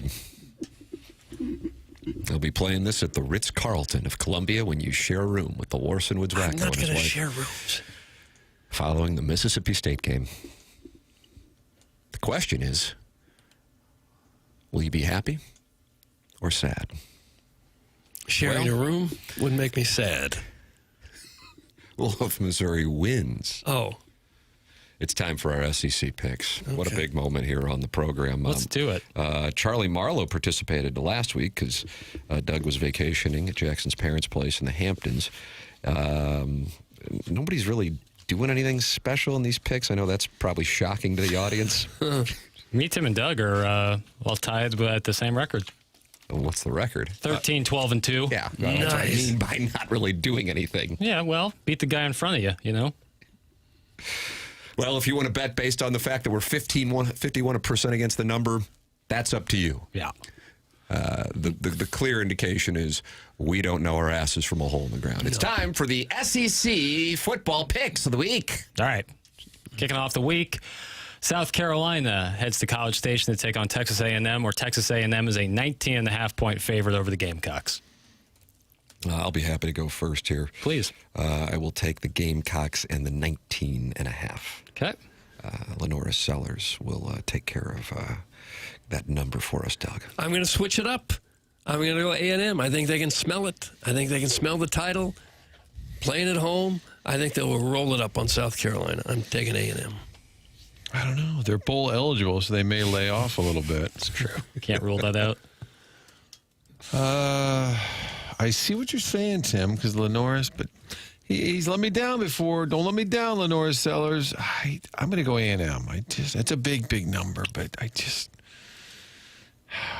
Shades of this game being like the Alabama-South Carolina game where South Carolina was able to keep them on their heels. I'll take the Gamecocks. You're going with your guy, Shane Beamer? I mean, if he gets blown off the field, he might meet his maker. So win-win. Seems great. Arkansas at LSU, Death Valley. LSU is a 5.5-point favorite over by Petrino. And this game is such a butt-ass game that they have LSU playing it during the day. Yeah. 11:45. Not even 11 or 11:30. 11:45. Yeah. What's the number again there, Papis? LSU is a 5.5-point favorite. Yeah. Doug, why don't you lead off this one? I'm going to say LSU's kind of down. They're kind of directionless at the moment, it feels like. I'm going to go for Arky. Arky.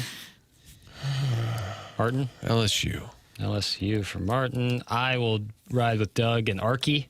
I think LSU is no good. Tim? Boy, I mean, Arkansas is no good, though. For sure. Is Nussmeier playing? I don't know. I'm crowdsourcing. Yeah. Good. That was great self-awareness right there. Thank you. I will go with LSU. Okay. This one is probably Martin. Who's the other? I'm sorry. I'm putting this in the spreadsheet for accuracy's sake. Doug, Martin, and Jackson took what? Doug took Arkansas. Martin took LSU. I took Arkansas. Okay. Oklahoma at Alabama. Alabama, a 6-point favorite over Oklahoma. Bama. Martin likes Bama. I'll take Alabama also. I like their pad level. And the number 6.5 there, Papers? Mm-hmm. But first you said 6, now 6.5. No, 6. I'm sorry. It's It's 6. difference. The number is 6. The number is 6. I'm seeing 5.5 here on ESPN. Wow. What's going on with this Papers? You're not using the ESPN numbers, I guess. Okay, 5.5. I'm saying you're right. 5.5. Well, that's interesting that it's moved down. This is one of those games where everything tells you otherwise. Mm-hmm. You know what I mean? Right. I agree. And I feel like everybody's going to be on Alabama. Less than a touchdown favorite at home? It doesn't make sense. It's like, if you remember, Alabama was, what were they, a favorite against Georgia? After people still were in the mindset of they're no good against Florida State. That was the lean to the stink game of the year. Yeah. I mean, I really like Alabama, but the line just doesn't make any sense. I don't know what I think of Oklahoma. That's the problem. The public is split on this play. It could really, I'll tell you what, I also think Oklahoma in October may be different than certainly what they were in September. And again, it speaks to the importance of quarterback health. If Mateer is now healthy, I got to do what I was loving Alabama, but I'm going to take Oklahoma because the number's moving the other way. Okay. So I'm getting 5.5. It makes no sense. I don't know what the hell would happen here if this goes off. What if Oklahoma beats Alabama? Right. I refuse to bet on Oklahoma ever again after their performance against Ole I'm the Miss. lone wolf here, Doug. Yeah, you're on an island on that one, Tim. Next game, Florida at Ole Miss. Ole Miss, an 11.5-point favorite. I don't care if it's chalky. I'm on Lane Kiffin and Ole Miss. Florida's performance against Kentucky last week was laughable. Yeah, Florida's kind of checked out, too, it feels like. It's going to be public and What time is the game? Day game? Yeah, that's going to be... Day is defined as 6? 6 p.m., it says. Yeah, you're right. Boy, Doug, good thing you're here to fact check this guy. Telling you. I'll go with Ole Miss. I don't think they'll have any trouble in this game. Couple touchdown win. The Lane train would love to show the Gators what they could get, but they might not get. I think he'll put it on them. You like Ole Miss? That's what I was implying. Then I got to go Florida. Okay. Again, So I realize that none of this makes sense, but I'll take Florida in the 11.5. Okay. Texas at Georgia is probably the game of the week. Georgia, a 6.5-point favorite at home against the Longhorns. I could not be more confused by the Texas momentum thing. I realize they beat Vanderbilt. Wonderful. That's great. War Eagle was about to beat Vanderbilt in Nashville. Their last month features overtime near-death experiences against Mississippi State and Kentucky, and then they beat Vanderbilt. And suddenly the whole world has changed on Texas. I don't see it. I don't get it. I do think there is a team that is improving over the course of the season, kind of like what Clemson did early in the year, one of the Dabo Swinney national championship years, and that's the Georgia Bulldogs. Think they've got it getting figured out, Doug. I'm going with Georgia. Yeah, I am too. I take ever betting against Georgia. They always just seem to get it done. I'm going Georgia. Spread was 6.5. 6.5. Texas does feel like a fraud. I'll go Georgia. All right, I'll be the lone wolf on Texas. Oh, will you? Makes no sense. Who That's said why I'm that, taking Arch? them. Yep. Nope. Yep. All right, and Mississippi State at Missouri. That's a 7-point spread. I'm just going to Missouri rip the favorite. Band-Aid off Mississippi State. Yeah. Light me up on Tiger Board. They weren't happy, apparently, with my data. Yep. It was mean of me to provide the spreadsheet information. I was a bad Missouri fan for providing that information. Yeah. Then I'll double down on it. I question the motivation. I also think Mississippi State is not as bad as their record. But I could tell you this, Doug, Missouri might win this 40-0. They also might lose straight up. That's where I am. I think Mizzou wins, but barely. So I'll take Mississippi State. I think I said yesterday, Mizzou. I don't know why we were talking about this. Why would we talk about anything? It's fair. Existential. I think they might accidentally give Ahmad Hardy the ball a bunch. And then they'll win. Convincingly. Like, is the Tax Slayer Bowl people will be there? Yeah. In a blazer.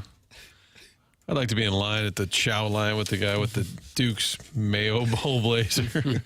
So you're on the Tigers? Y'all serving a lot of mustard up here. Where's the mayo? I'll take Mizzou. I'll also take Missouri and the points.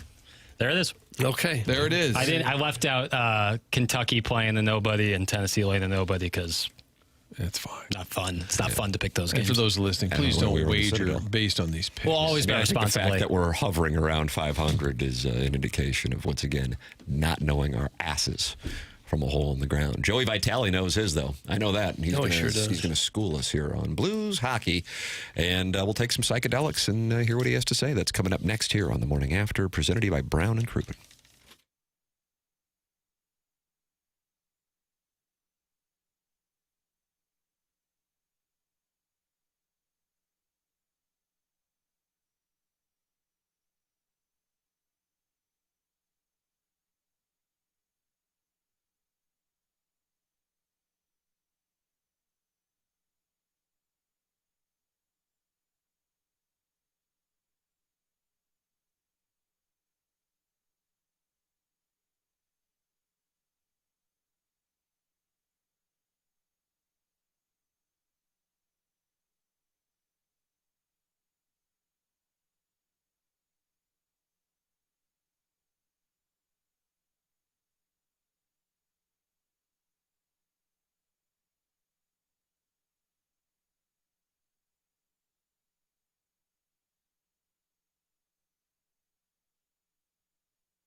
Hey, folks, let's talk about my favorite subject, garage doors. Love talking a good garage door. I love a good smooth garage door, one that doesn't squeak or squeal, and it does its job. You push a button and it opens.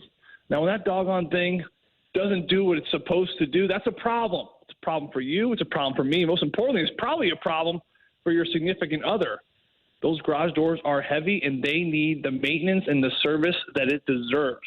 Give my friend Schaefer Door Company a call. If you have any garage door issues, personal, businesses, they'll take care of everything. They're a local company here. Their cell phone is 782-3608, or you can visit their website at schaeferdoorcompany.com. Again, for all your garage door needs, the springs, the squealing, the buttons, they'll get you up and out the door in a hurry. 636-782-3608 is their call. You can text them or give them a buzz. They will give you the care you need. Schaefer Door, Quilpay Master, authorized dealer.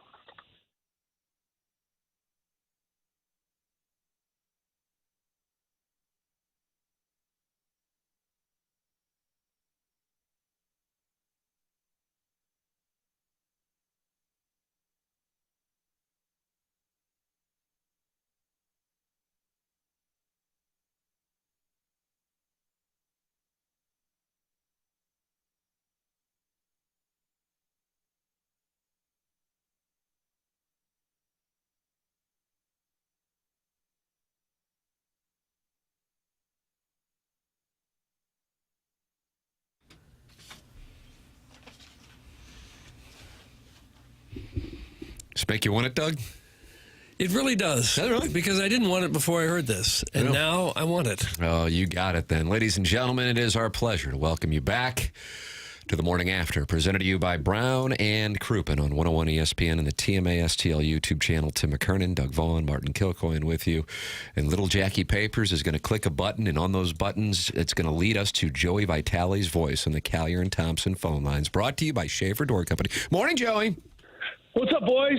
Skate, boys, skate. Skate, boys, skate. I'm taking my 8-year-old and my 3-year-old by myself to the game tonight. What do you think of that decision? Good idea, bad idea? Dad of the Year award. The crowd goes, Tim McKernan. We're gonna get you on the jumbotron. We're gonna put one of those crowns, like those fake crowns, like those emoji crowns on your head. Dad of the Year. Good Nice. for you, my man. Make sure it's lopsided. I gotta. I'll be wearing sunglasses. I always wear sunglasses in public to make me more relatable. You have to. Thank you. You have to try to conceal who you are. Thank you. A guy like you'd be hounded. That'd be like Kurt Warner showing up at the Enterprise there tonight. We've oftentimes been compared, Kurt Warner and I was myself. thinking more like Doug Flutie, but yeah. Yeah, Doug Flutie, that same one. I saw Marty down there at the rink the other day. Tim, he was doing some work. What are you doing there, man? We had a little television interview. Yeah, we caught up with Joey V, and it was a serious hockey interview. Wow. Yeah, we didn't grab any ass, nothing. It was just a serious hockey interview. And Joe Vitale, who can get a little nutty here at times, has got some great hockey takes. And one of my favorite thoughts, we were saying, when does a team know? You played over 200 NHL games. When does a team know? It just isn't happening. And you said, not yet. And then I looked at the schedule. I'm like, boy, they have 66 games to go, Doug. So it probably would have been a little early to say it was over. And, it was a delight to have you, Joe. Hey, it was great to have you, too. You know, your questions were up to Bernie Federko standards. I know we've said this before, but the great Bernie Federko, the Hall of Famer statue out front, he said that Marty Kilcoyne has the best questions. Suck it, Tim and Doug. The best questions of any interviewer in all the land. How about that? Really? Take that, Mike Wallace. But I kind of stumbled on the exit because I said to Joey, okay, last question. And you like to tell the guests that so that they give you a good thoughtful one, and they don't give you a real short one just trying to wrap it up. You let them know we're done. And then I went back for a second last question, Tim. No. I forgot that I'd already said last question. But nonetheless, great answers. You said, hey, last one, then you did it again. I called him Jeremy Rutherford. Jeremy Rutherford, it's funny, we love poking fun at all the guys that ask questions. Jim Montgomery, one of their quirks for Jeremy, he always asks two questions. He's like, hey, Jim, two things for you. The first question is this, and then it's a long question, and then the second part of that question is, and I get 99% of the time, the player or the coach answers the first part, and then they always come back. What was the second question? So but he's also fighting for the mic. So, but no, Marty, your questions were great. They were open-ended. I'm trying to do a better job of asking my kids open-ended questions. I've been reading this parenting book. Oh, it's torture. If you guys ever want to torture yourself, read a parenting book. You realize how dysfunctional you have been. It's almost like don't even open Pandora's box on that. Anyway, my wife got it for me for birthday. Thanks, honey. That was a great gift. And, one of the chapters, it says you're supposed to ask your kids open-ended questions, right? So, they play a game. Hey, how exciting was that, Billy? I don't have a kid named Billy, and it'd be weird if I was talking to a kid like that. It's not my son. But you know what I mean? How exciting was that? You already put the emotion into the question. I mean, Tim, you're great at this. So you instead of saying that, Doug, you and I got some work to do. Instead of saying that, you say, hey, how was that? How did that feel? So I've been doing that. But the problem is I got all these boys, and we don't know how to articulate emotion. So I'm doing the best I can, but I'm getting nothing in response. I'll give you an example. My son's hockey team last year, I just read this book, and I go, wow, look at that. And so Mom made them these personalized hangers for their jerseys, like with the AAA Blues, and they're painted. And I was like, you need to write her a thank you card. This is boys. Boys do not know we do not know how to express our emotions. I said, you need to write her a thank you card. He goes, okay. And he writes, he goes, thanks for the hangers. Oh, man, it's touching. That's enough. That seems like enough. I go, dude. I mean, you're not Shakespeare. I'm okay with that, but you got to put a little more into it. He's like, what else do you want me to say, Dad? I go, I don't know. Talk about what they make you feel or whatever.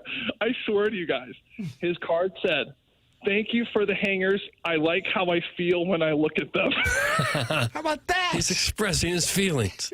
Oh, we sent it. Signed, sealed, and delivered. Anyway, not sure where I was going with that. Do you think your dad read a book on parenting?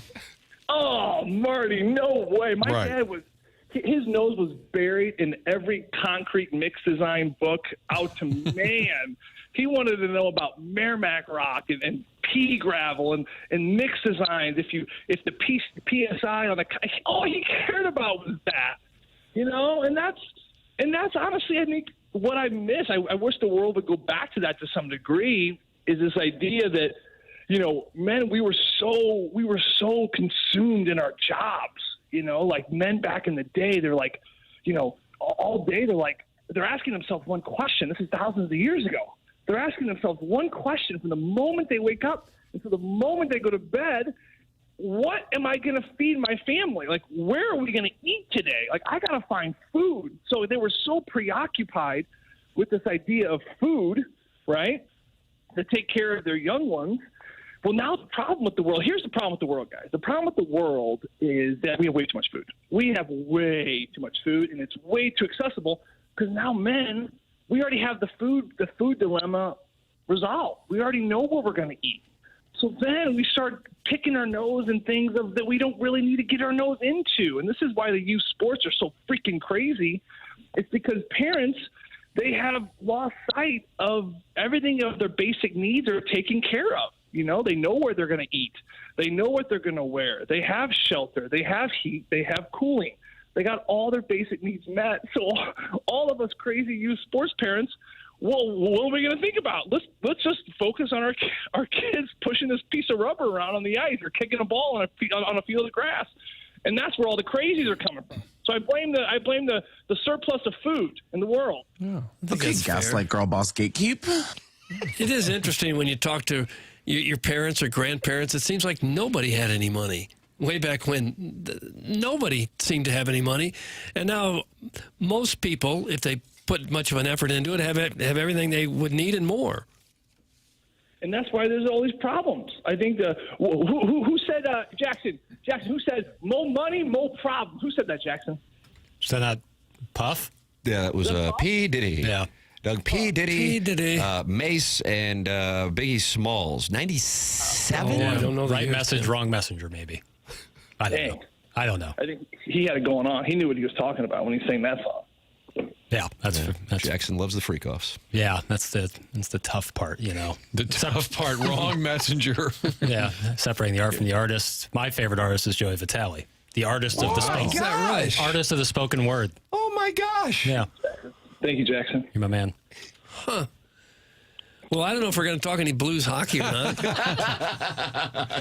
Feels like we should. Are you feeling better about the way things are going here the last week or two? I am. Yeah, no, I mean, not just the last week or two, but, you know, I keep going back to one thought, you know, with this team. You know, we're a few points out of a playoff spot. And, you know, I know that it just has seemed so down and out. And I think the expectations were high. And, you know, certainly this team hasn't lived up to the expectations, quote unquote, of what certain people put on a team. You know, but every team has expectations. And they come in and they're not in a bad spot. I mean, if you would have been in this spot 2 years ago, for example, I don't think people would be that upset. I don't think this team would be very panicky. You know, and what's the difference? The difference is just expectations, where we should be, or we thought we should be. Well, to me, it doesn't really matter. You're still in a decent spot. And you're thinking, okay, we're in a decent spot. The next question becomes for me, Doug, is, you know, can you still grow? Like, where are you moving towards? And I think for certain teams, I don't know if they got the engines to go. I mean, I don't know if the Anaheim Ducks are going to stay afloat. I don't see the Chicago Blackhawks. There's no longevity there. I just don't see the team built the way it is with the goaltending and everything. They're going to fall off. You know, I look at this Blues team. They're still in a good spot, and there's so much hockey to be played. And you're looking at them, well, they were able to keep their head afloat with having X, Y, and Z not really living up to par.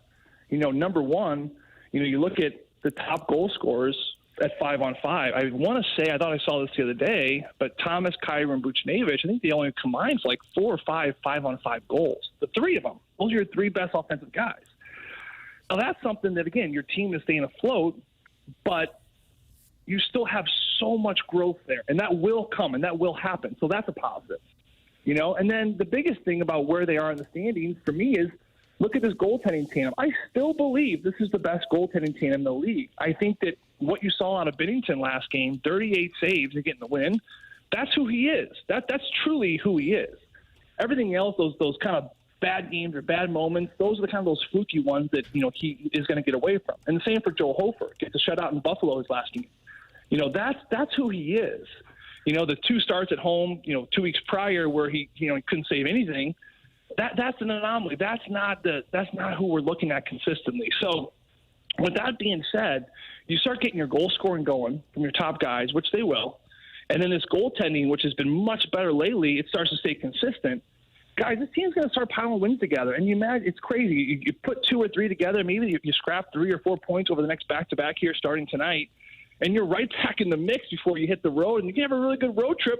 And all of a sudden, with the blink of an eye around Thanksgiving, all of a sudden you're 3 or 4 games over 500. I mean, it's that crazy. I know that's kind of the extreme, but that's how quickly this whole thing can turn. So I'm feeling very good and very, very positive with this group. I know a lot of people are maybe expecting or wanting them to make some player moves, shake things up a little bit. You think it's not likely to happen because of what you just said? I don't think so. Not right now. No, I don't think so. No, I think that, you know, there are the big issue right now that, you know, I think that they're kind of facing is something on the back end, right? I mean, I think they have the goal scorers that are going to get there. I do believe Thomas, Kyrou, Buchnevich, those guys 5-on-5, the chemistry with Jim Montgomery, that's going to sort itself out. I love the way the fourth line's starting to kind of hum along. They're playing some meaningful minutes. They closed out the game last game with, you know, Torpchenko, Walker, and Oscar Sundqvist now in the middle. You know, I think that your bottom 6 is good. You just got to get some goal scoring from up top. Like I said, the goaltending's fine. The issue, I think, if there were to be a move to be made, and I don't think it's going to happen soon, is the back end. You know, because right now you're looking at Parayko, Fowler, Falk, and Broberg. They are playing some heavy minutes right now. You know, that bottom pair of Tucker and Kessel, they didn't play a whole lot last game. You know, and the Blues get a win, barely. Now, that game in particular was one game smushed between basically 2 days off before and 2 days off after, so you can run those big horses, those top 4. You know, what this schedule as condensed is going to be, starting with tonight, another back-to-back, I don't know if you think you can run those top four. The minutes you provided for them last game, I don't think you can continue at that rate. So something has to happen on that bottom pair. Someone has to emerge, right? Is it a Matthew Kessel takes a step, right? And so he all of a sudden emerges. And now you're like, okay, we could lean on him in this bottom pair. Is it a Tyler Tucker? Is it a Hunter Skinner who they just called up? I expect to see him hopefully in the next game, maybe 2 or 3, if he can get in. And when he comes in, does he take advantage of the opportunity? Can he be the one that kind of propels this thing where Doug Armstrong doesn't have to make a move? But I do think someone has to emerge on that back end, on that bottom pair, to start really evening out some minutes for those top 4 guys. I thought it was interesting the other day. Jim Montgomery was talking about the fact the top 4 were playing all the minutes. He said we could do it this week because we don't play till Friday. Like there was an extra day off. But he said in terms of that third pairing, he said we got to trust him more. Our coaches need to trust him more.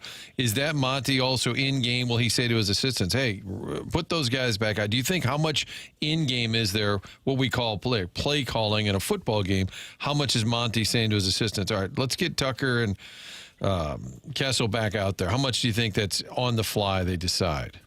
I don't know how much on the fly, Marty. I mean, it's a fair question. I will say, players, they need to be able to make mistakes, right? You can't have players operating out of fear, right? I mean, this is the old school approach of the Mike Keenan days, and where players, they basically were obedient to these crazy psycho coaches, where the coaches would threaten them by sitting them or sending them down to the minors. You're going to do what I tell you you're going to do, or else I'm going to punish you, right? And listen, it worked for a very long time in the league, and in a lot of sports, but the league has changed now, and you don't see any coaches in the league like that anymore. So with that being said, players have to operate, humans, we have to operate from a place of freedom, not fear. And I think that when you aren't playing a lot and every time you make a mistake, you get sat, well, you're operating out of fear, because all of a sudden you go out there and your intention is, I can't make a mistake. Because if I make a mistake, then I sit. That's fear, right? Players can't fully develop and thrive in that state of mind. So to answer that kind of question in a roundabout way, yes, they do need to give them the freedom to go out there and make mistakes and come back to the bench and say, hey, go back out there, go do it again. That's a good place for a player, because it shows that, hey, made a mistake. It's a fast game. It's the fastest game in the world. It's going to happen. Let me go out there and do it right. The problem with the defensive position, though, and this is why you can do this a lot with forwards, and you've seen this with forwards, the Jimmy Snuggaroos, the Dalibor Dvorskys, Jim Montgomery, just keep rolling those guys. Get those horses going. Get them 7, 8, 9 games in a row with the same guys, whoever. Get their confidence up, and we want them to play free. But the forwards can do that, and it doesn't hurt you as badly, because when Dalibor Dvorsky makes a mistake in the offensive zone, let's say he turns the puck over, well, guess what? He's got a goalie to back him up. He's got 2 big defensemen to back him up, and probably a forward on his line is in a good spot as well.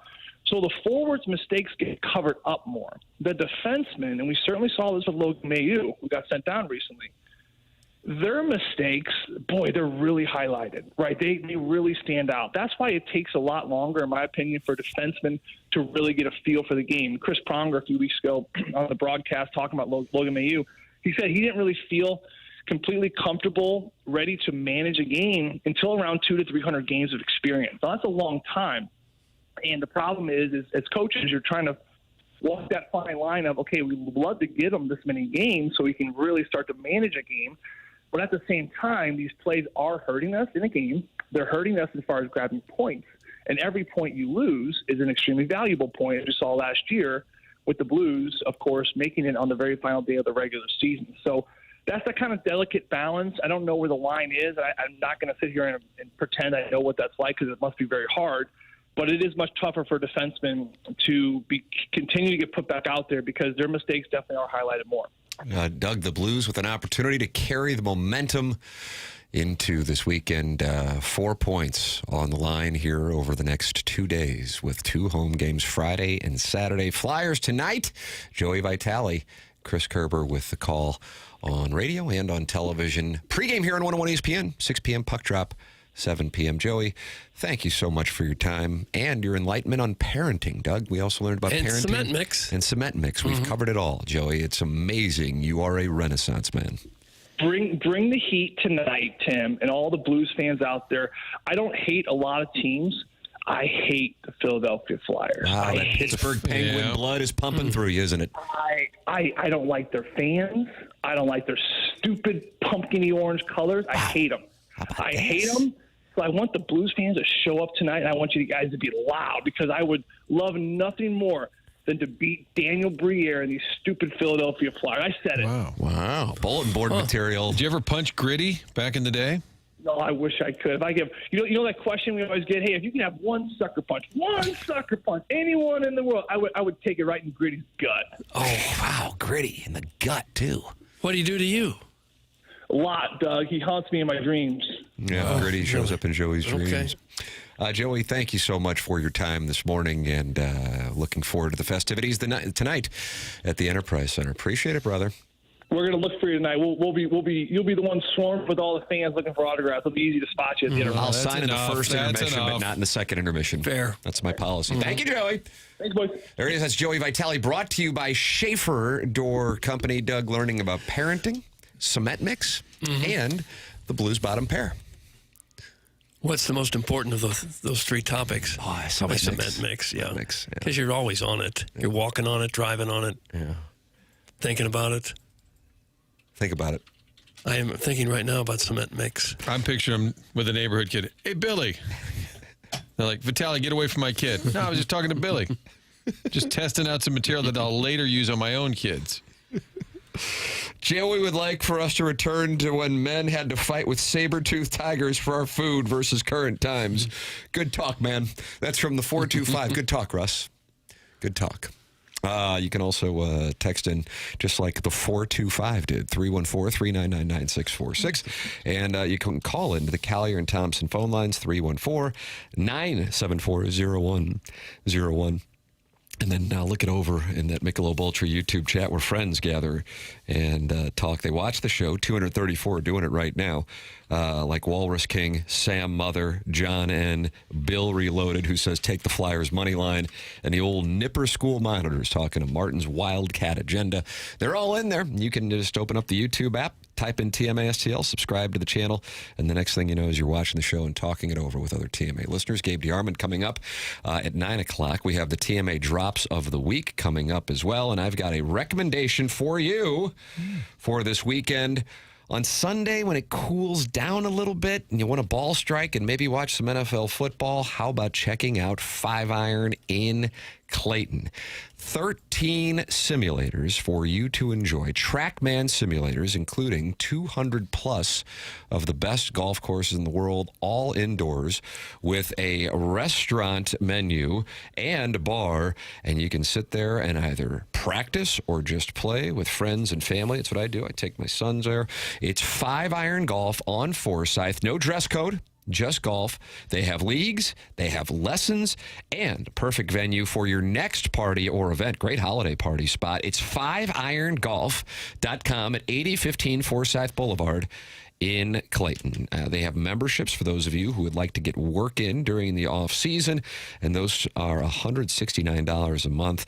If you've never hit on a TrackMan simulator, tracking all that data, Doug, I know you're working on your attack angle, getting it down to what, -5 I'm on your thinking 7-iron? at least 4. Yeah, -4, -5. Just to really compress the ball. You get all that data, and the next thing you know, you get out there in March when the weather warms up, and you're just firing at pins. It's 5-Iron Golf, 5irongolf.com. TMA Drops of the Week coming up next, and then Gabe DeArmond at 9 o'clock. This is The Morning After, presented by Brown & Crouppen on 101 ESPN.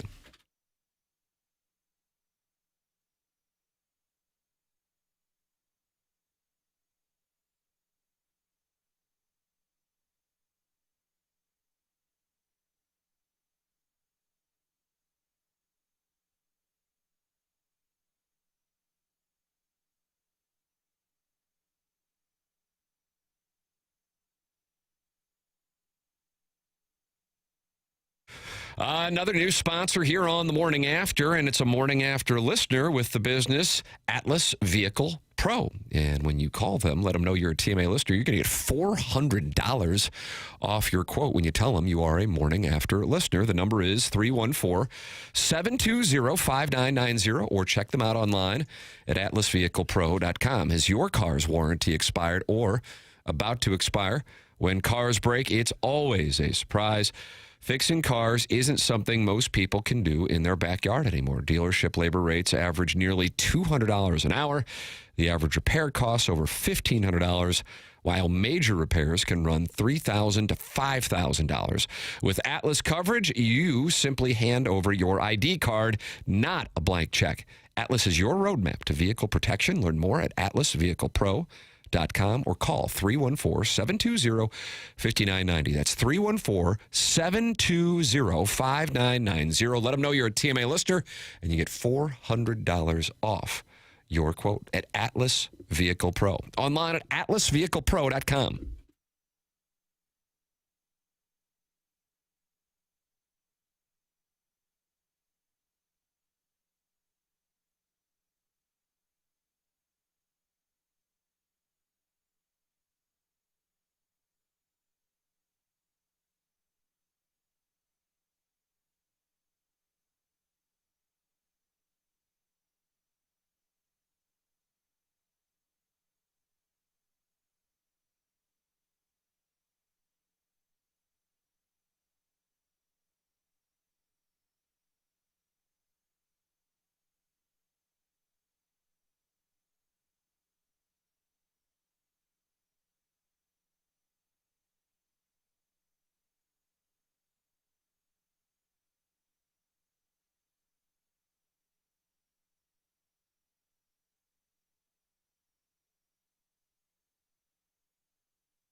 This is Jackson with the Sports Center update brought to you by Saliga Heating and Cooling. Big tilt in college basketball last night as the number 2 Purdue Boilermakers took on the Alabama Crimson Tide, who are ranked number 8.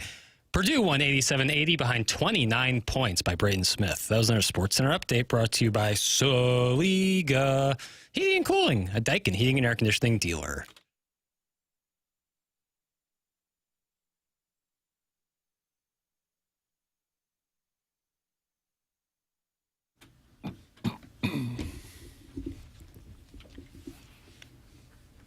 Is this Bruce Willis? Yeah, nailed it, Tim. Cut that off. Was he Bruno? Yeah, he was, Martin. So actors that sing. That's our category today? Just actors singing, or people singing. Anyone sing. Non-singers Is that singing. what I said? Huh. Tim, what did I say? I said actors that sing. You said, no, they're actors singing. Oh, okay. A lot of times they're singers first and become actors, like Barbra Streisand. I'm not looking for that. I'm looking for actors who then are like, oh, I'm so popular, watch me sing. I should cut an album. How about the guy from Starsky and Hutch who had that hit song? What was his name? Paul Michael Glaser? No, David Soul. David Soul had a hit. Yeah. And he was Hutch? Starsky? Hutch was the blonde guy. David Soul, I believe, had the album. John Travolta became a singer. He was an actor first. Yeah. Doug, Sam Mother is not happy about me in the Michelob Ultra YouTube chat. People like Tim is afraid to bring the subject up, more worried about yucks. What subject? I see in the dossier, Tim, it's time for yucks. I don't know. The comment above is from Doug's Little River Birch. And he says, and apparently also Thurs. And then Doug's Little River Birch, and you had that tree. It wasn't so little, and it's gone now. It's nothing but mulch. He says, I think Jackson said Fridays are going to be drop-free moving forward. You announced that when you go on your Twitter account? Yep. Whatever these folks want to believe. But I won't address it because I'm more worried about yucks. So you want to address the lack of drops? Is that what they're mad about? I don't know. I'm looking at it, and that's what Sam Mother says, that I don't have the balls to bring up Jackson's drops. Tim, I'm going to go full drink here, and I'm going to say, daggum, I think if we can't just have a show and enjoy it, does it have to be all drops or nothing? And that's what the measurement... what if I play enough and people are like, oh, not enough? Like, just because someone says something doesn't make it true. No, I'm with you, Jackson. I'm saying if we play drops, we play them. But if we don't, I want you to support our squad. So there's a tired bit. Don't let it get you. Don't let the jabs land. But I think the ultimate blank you is drops of the week. Yes, how about that, Papers? No, because they don't even appreciate it. Well, don't get angry. Are we going to do that now? Martin's head's hanging. Yes, it's time for the drops of the week. Morning after. Drops of the week. Yeah, you guys drop it like a hot dog. It's a wonderful drop. Indeed it is. Flip that off. Flip that off. Flip that off. Flip that off. Flip that off. Like you like OPP? Oh, huge fan. I don't want to know where it was going. Gabe. Eric Link is a domestic terrorist. Doug, what makes a quesadilla a boy quesadilla? Bring it down. Burritos, Totitos, Doritos, and Cheetos, Fritos, Mojitos, and the Senoritos, Flamillos, and Trios with the jalapenos. Oh, yeah. The Derriere affair. Okay, I want to say in the end, you probably were right. Wow, what a wonderful jawline. Such a passion for lean beef. What do you want, Bucko? You want some? Huh? Oh, no. Come on, babe. Put the bag down. You can't make me put this thing. I get gored. Ken Burns got me all fired up for this Revolution documentary, boys. Let's go. Gosh. Impossible. Oh, man. Straight's yuck. Doug, sit on my face. I'm not plowing anyone. That was drops of the week. Some taken out of context. Gratuitous Ray Liotta in there. Thank you, Papers, for that. I did enjoy the gratuitous Ray Liotta. That was for us. We reference, you want some of this? Yeah. That's for us. Bucko. And then you dropped it in there. That was our one shining moment. Thanks. Sam Mother is not happy that we're not talking about St. Louis needing a new stadium, he says. and we're prioritizing yucks. New football or baseball stadium? Sam Mother, call in 314-974-0101. He also says, who cares about scones? Scones? I don't care about scones. I like scones. They're too dry. Yeah, agreed. No, I think they're good. If you get a good one. If you get a crummy one, they're terrible. They're No all pun intended. kind of, they're correct. Literal figures. They're all kind of crummy. On the nose there, but I think they're delicious. Well, I didn't want to have this scone conversation, but I'll say it now. I don't need a scone in my life, now or ever. You're a controversial host. Mm-hmm. Eddie Murphy, Party All the Time, is the ultimate actor banger. Also, short-lived Blues Gloria replacement victory song back in 2020 or 2021. Sharon Clayton. Okay. Oh, I'll pull up the Eddie Murphy one for return music. Can you read my dumb text, too? Thanks, that's from Raider Greg. You want Flacco? You want some? Hey! Who is that now? It's the guy who's hitting on Lorraine Bracco. Yeah. Oh, okay. Yeah. Ray Liotta paid him a visit. Beat his brains in with a pistol. He walked across the street. He sure did. Handed the gun right to Lorraine Bracco. Brian Henshin wants you guys to update his YouTube chat name to Mr. Tim's favorite yuck yuck. Thanks. That's Brian Henshin. I do like the term yuck yucks. Like yucking it up. It's the name of comedy clubs around the country. It would always be Yuck House. Yucks. And every comedian years later, I was at, what was it called? Laffy, or, they would always kind of mock the title. Laffy. Stop reading Sharon's texts. She sucks. That's from Big Tough. I don't think so. I want those texts read. She's a regular. You can email in. Adam Welly, did he contact you, Chairman Kurt, about you filtering out his material and then people stealing his material later in the week? No, he's vanished. The morning after at InsideSTL.com for the Design, Air, Heating, and Cooling email today. 2 tickets to the Blues and Flyers, courtesy of Michelob Ultra YouTube chat participant Harry Hogg, the prize for today's Design, Air, Heating, and Cooling email today. You want to take somebody to the Blues and Flyers game tonight? Well, thank Harry Hogg and win the Design, Air, Heating, and Cooling email today, the morning after at InsideSTL.com. That is how you can win tickets to the Blues and Flyers by emailing the morning after at InsideSTL.com. Brown & Crouppen is the presenting sponsor of this presentation, online at brownandcrouppen.com or by calling 314-222-2222. Brody Herman came in here and he just dropped knowledge on Tuesday.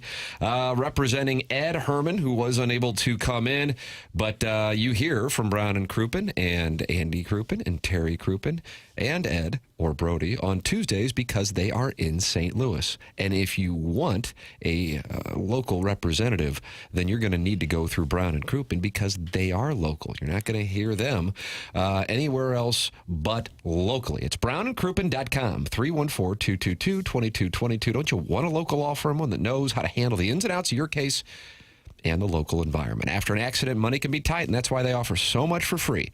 The first call is free. The first consultation is free. If you're stuck at home or the hospital after an accident, they come to you for free. And at Brown & Crouppen, you pay nothing up front. They do not get paid unless you get paid. When you are a Brown & Crouppen client, all your questions are answered for free. Get the facts from Brown & Crouppen at brownandcrouppen.com or by calling 314-222-2222. Remember, the choice of a lawyer is an important decision. It should not be based solely on advertisements. Let them know you heard about them on TMA. The Colonel will join us. He had another coaching update this morning on PowerMizzou.com. Right. And Doug, since you're going to the game and staying with Orson Woods Wacko and his wife at the Ritz-Carlton of Columbia, Jackson's going to the game. You staying with Mark? Mm-hmm. Nice. Martin, what are you doing tomorrow? Are you going down there now? Oh, we got a birthday party, our daughter's birthday, and then we've got some dinner plans. Is it Mike Vintage is taking us to dinner? We're going to be out on the town. Where are you going?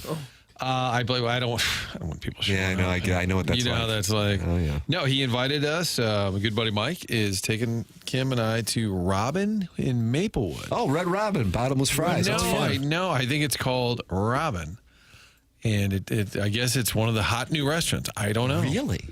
Doug, you're always so chic. Is this a hot new restaurant? Well, I guess it is. If I haven't heard of it, it's probably pretty cool. That's how you know it's cool. Sometimes, Tim, though, and Kim would attest to this, if I look at the menu ahead of time and it's kind of a little foo-foo-ish, I'll just go ahead and eat a big old pizza before I go or something. And say, God, that's my move. And I'll tell you, us mix all alike. And I'll say, oh, yeah, that looks tremendous. What is that? That's a oyster fried pan rice battered. Do you guys have chips? Do you eat the entire pizza? No, just leave a piece for the kids. Right, see? Just like that. No, looking forward to it. Gravy, sure. I'm sure and Maplewood has made a big comeback. There's a lot of cool, hip spots there. And looking forward to that. We got the birthday party during the day. We got there's just stuff going on. I can't just be footloose and fancy like Doug Vaughn, who just says, if you call me with tickets, I will show up. And that's Vaughn's 1-800-DOUG needs tickets, and he will go with you to the game. And Nicki Minaj Mixed Fusion Moscato. Yeah, they serve that at Robin. Martin, Robin is posh AF. You're going to need to wear something other than sweatpants. Don't embarrass us. That's from Shrimply Pibbles, who sends in pictures of his wife, but will not send them in anymore because I picked Mississippi State and the 7 points. So he said, I am not a true son, so he will not be sending in pictures of his wife anymore. Okay. And Martin, you can't wear sweatpants. How about if I wear a tie to dinner on a Saturday night and then I tweet it out? I like that. So this is a posh restaurant in Maplewood. That's what I'm being told. I don't know. It was a lovely invite, and now he's going to call me and say, were you making fun of it on there, you jerk? What if you do the Zoom interview outfit where you wear a suit, like a sport coat, shirt, tie, and then sweatpants on underneath where it wouldn't be on camera? You know, like how people were doing during Zoom days. Yeah, during COVID, and Joe Buck made me stand up. He goes, what are you wearing? Seriously, you probably don't even have pants on. I'm like, what? You can stand up. You're on a Zoom. Luckily, I was just wearing shorts. Dawson's Creek is starting to rub off on Martin. He's the resident food snob. Next, Martin will be talking about how good the film Midsummer is. That's from Little Judy Suckins. Midsummer is awesome. Well, I think the opposite of a food snob is the fat guy saying, I'll probably eat pizza before going.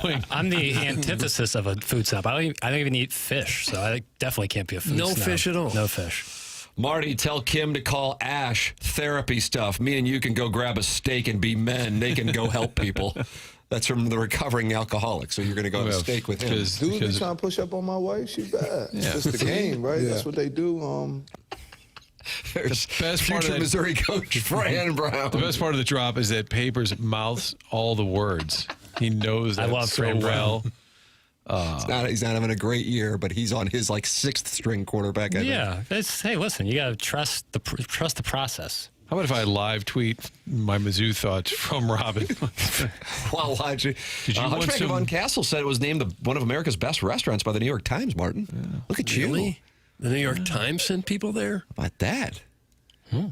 I was invited earlier in the week, and I said, I don't know. I'm like Tim's dad. I don't know. I can't commit. And he said, oh, for God's sakes, it's hard to get in. I said, okay, fine. Okay, good. I'll do a full review on if Monday. You could, yeah. Sharon in Clayton wants us to become a client of her husband's. I don't know what her husband does. She says, if any of you media moguls become clients of Hubs, you'll get offered our hockey tickets anytime. Center ice, baby. It's from Sharon in Clayton. Okay. What do you think? He's a Minetta guy? What now? Minetta guy? Big in Clayton. Nice. I think financial services of some kind. Okay. Man. Well, we are all high net worth individuals. Oh, boy, you better believe that. Yeah. But Mr. Lick says I can't count my home equity. Oh, so that knocks out quite a bit. He says that's blue collar stuff. That's what Mr. Lick said. All my money is currently with Mr. Licks. Yeah. And now Deke Dotem sends a picture of a gentleman on the pot eating nachos. Why would he send us such a thing? I don't know, because we're talking fine dining. It does appear to be wings on the potty. It appears to be somebody at a Cardinal game because the cup of soda is like a Cardinal logo cup. Which direction is the man sitting? He's just sitting cowgirl, not reverse cowgirl. Oh, so he's got no platform to put his nachos on. Correct. His lap. Although, in fairness, any public restroom wouldn't have that thing on the back. If they do, But you wouldn't bring the nachos in there in the first place. Well, that's a home bowl situation. Brian Henshin says regarding Sharon and Clayton's offer that it's a pyramid scheme. Isn't that what happened with the Madoff family? I mean, I guess the Indianapolis Star/Tribune is working on a piece during the bye week on a pyramid scheme in Clayton that ropes people in with Blues tickets? Most people didn't just see it, but Martin. Could happen, I guess. Martin looking at that nacho toilet picture, the look in his eyes was of a man who was so fully creeped out. Well, how did it happen? And then how was there a picture taken? Because that means another man was in the stall. So Doug and I have been doing this long enough, and Doug says he wants to do another 25 years. That's up to you.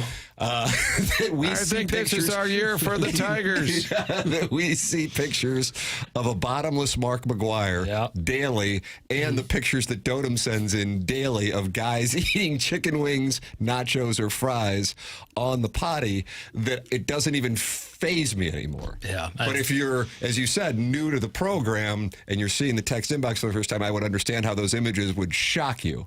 But unfortunately, or as Kevin Demoff said, fortunately, at this point, we're just calloused to it all. He's eating a full plate of nachos. He's sitting on the toilet. Appears to be at a Cardinal game. But my bigger question is, who's taking this picture? It's got to be phony, right? I'll do this and you take a picture. He's not really eating there. Either way, there were nachos near the toilet. Eating it or not, it happened. You can deny it all you want, but it happened. In fairness, Sharon probably picked the right show to swindle a few dum-dums into her husband's Pinterest board. Oh, is that what it is? In Dadeville. It's a Pinterest board? Give me your fucking feet. Dum-dum is right up there with the yuck. All right, you can text in 314-399-9646. Recruit us to your husband's business. You can call in and just advertise, I guess, as well. And you can do the same thing in the Michelob Ultra YouTube chat. That's all right there, and it's brought to you by Michelob Ultra, youtube.com/TMISTL. Got 6,190 friends who have subscribed to the TMISTL YouTube channel. Doug wants to get us to 6,200 today. Yeah. Open up the YouTube We're not app. there yet. We haven't picked up another 10. I haven't hit refresh. I've just had it open since 7 o'clock. The Colonel's going to join us next. He's got a coaching update. It's coming up next here on TMA.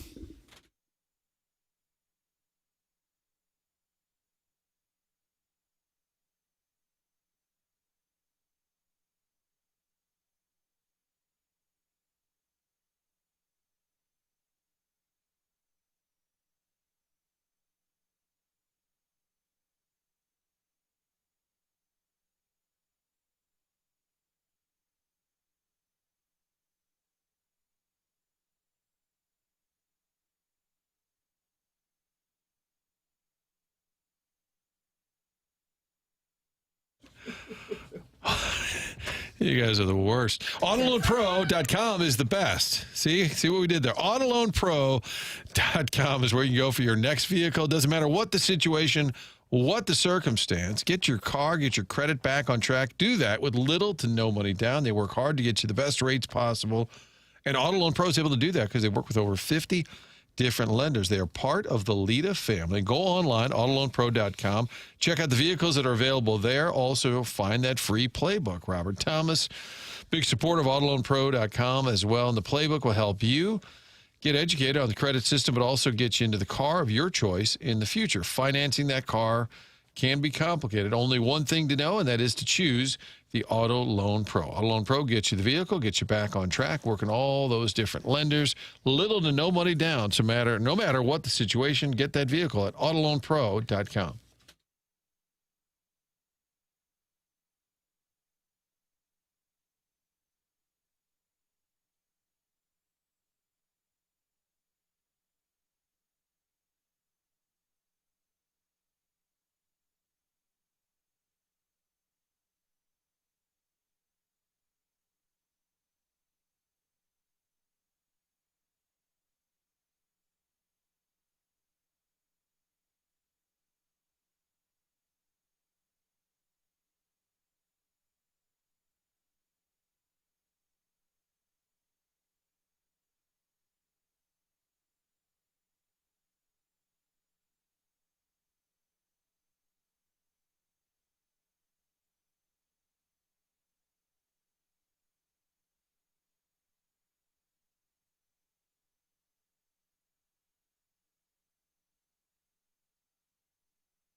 Well, Doug, you and Jackson are going to hear this tomorrow night at Faurot Field, 6:45 kickoff, and why the conditions look very favorable for a lovely evening in mid-Missouri. Sure does. I'm looking forward to it. It'll be fun. Joining us right now to talk about it and the coaching search that now owns his life, even though it isn't official. The Colonel, Gabriel P. DeArmond, brought to you by James Carlton of the Carlton State Farm Insurance Agency. Morning, Colonel. Hey, guys. Hey, is there a version of Tina E with the Mississippi State Cowbell accompaniment? Wow. Can we get How that? could you make the song even better if you had that cowbell going? Do those fans bring the cowbells on the road, Colonel? I think you've covered a few Missouri, Mississippi State games at Faurot Field. Dak went there and won, I know. I have covered one Mississippi State game at Faurot Field. It was 2015. The only thing I remember about that game, it was a Thursday night. It was miserable. That was in the midst of Missouri, I believe, scored its first offensive touchdown in something like 49 drives in that game. Nice. So it actually made me angry because we had to quit counting the drives without a touchdown, and there was virtually no chance Missouri was winning. So it was like the worst of both worlds. And that was the year that Missouri lost 9-6 to Georgia and beat UConn like with 6 points. 9-6 also. Oh, nice. Yeah. Doug, 2 9-6 games. Nice. And I saw you posting yesterday that it was the 10th anniversary of Gary Pinkel's retirement. How about that? Yeah, the announcement that he was stepping aside. Yeah, I knew it was sometime around this time, and so I just kind of randomly looked it up, and it happened to be exactly that day. It was a Friday afternoon. Yes, that's what I remember about it. Yep. Because I was not working that day, and then I was working that day. That's what I remember. Yes, yes, that was a wild morning in my world. Do you see him around Columbia? Does he have a high profile at all? I see him around every now and then. Not a ton. He spends, I know, a decent amount of time at the lake. So. Okay.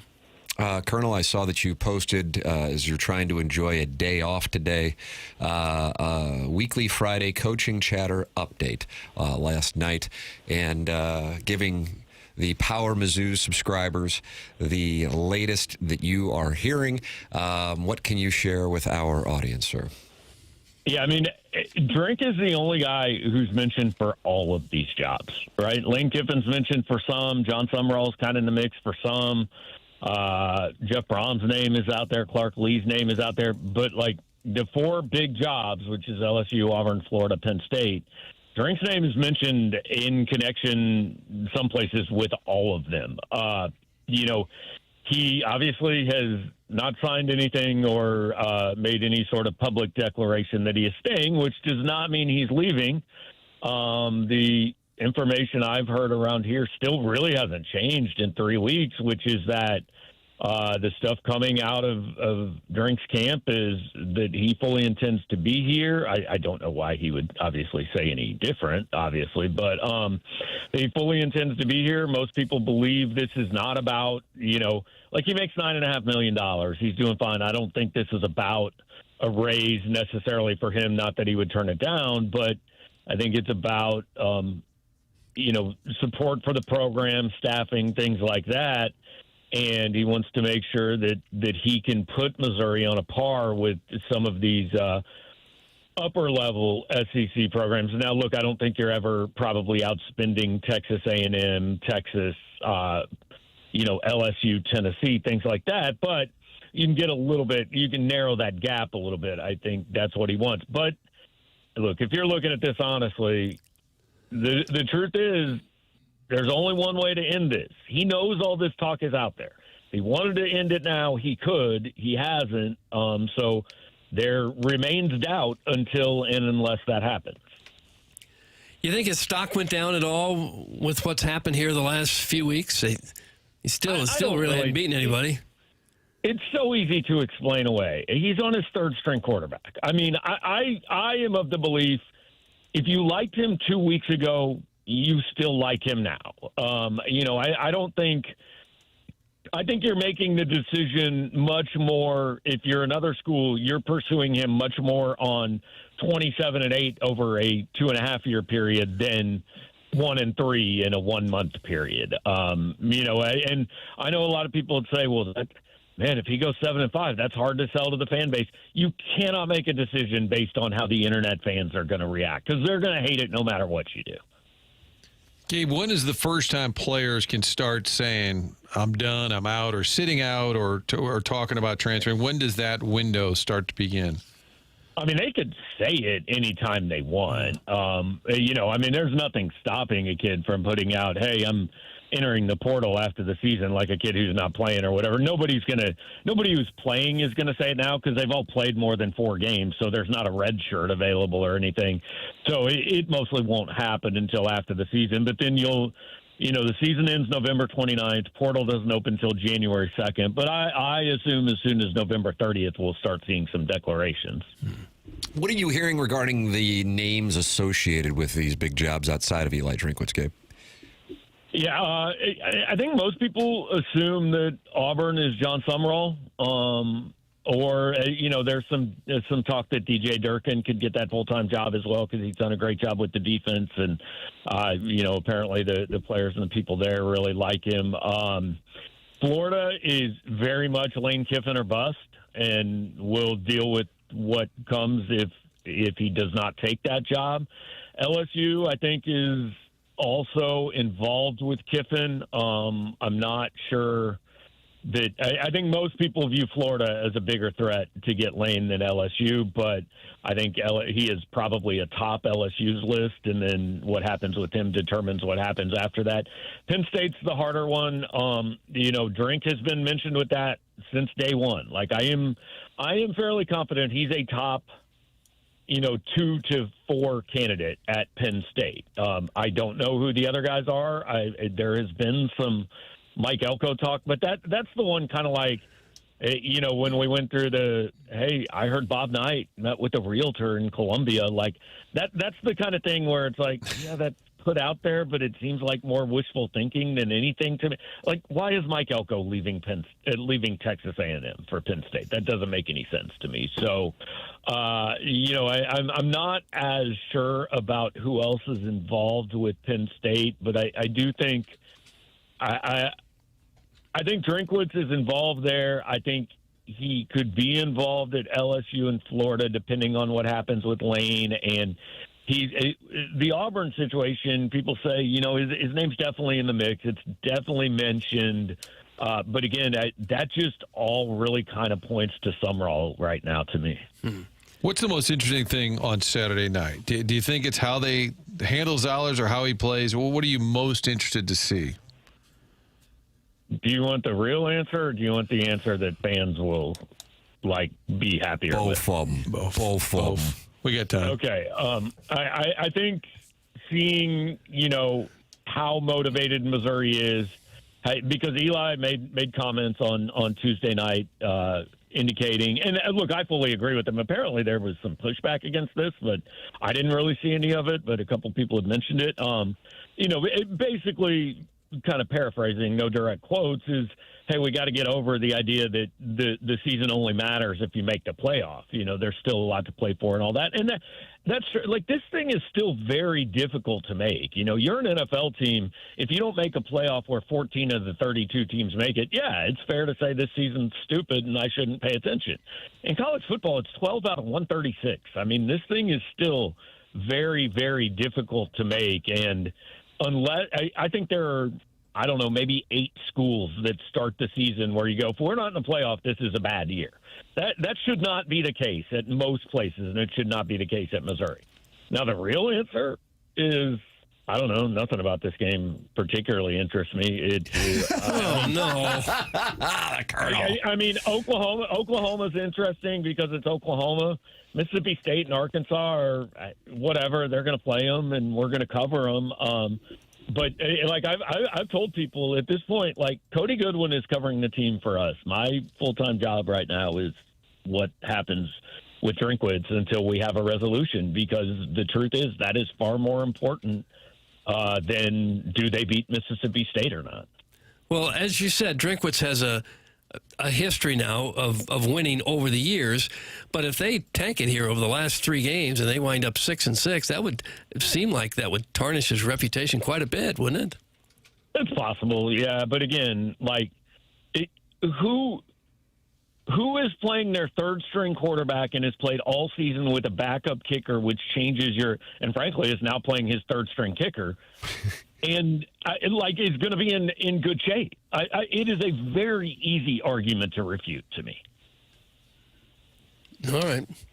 I would just think that they really don't want to finish real poorly. It just kind of reflects badly on the whole program. Yeah, no, clearly. I'm not saying Missouri's not going to do it. I'm not saying these games don't matter to the team or the program. You asked what I was most interested in. Oh, and that's nothing with this game. I'm most interested in the coaching stuff. Okay. Colonel, we have people texting in with requests for questions.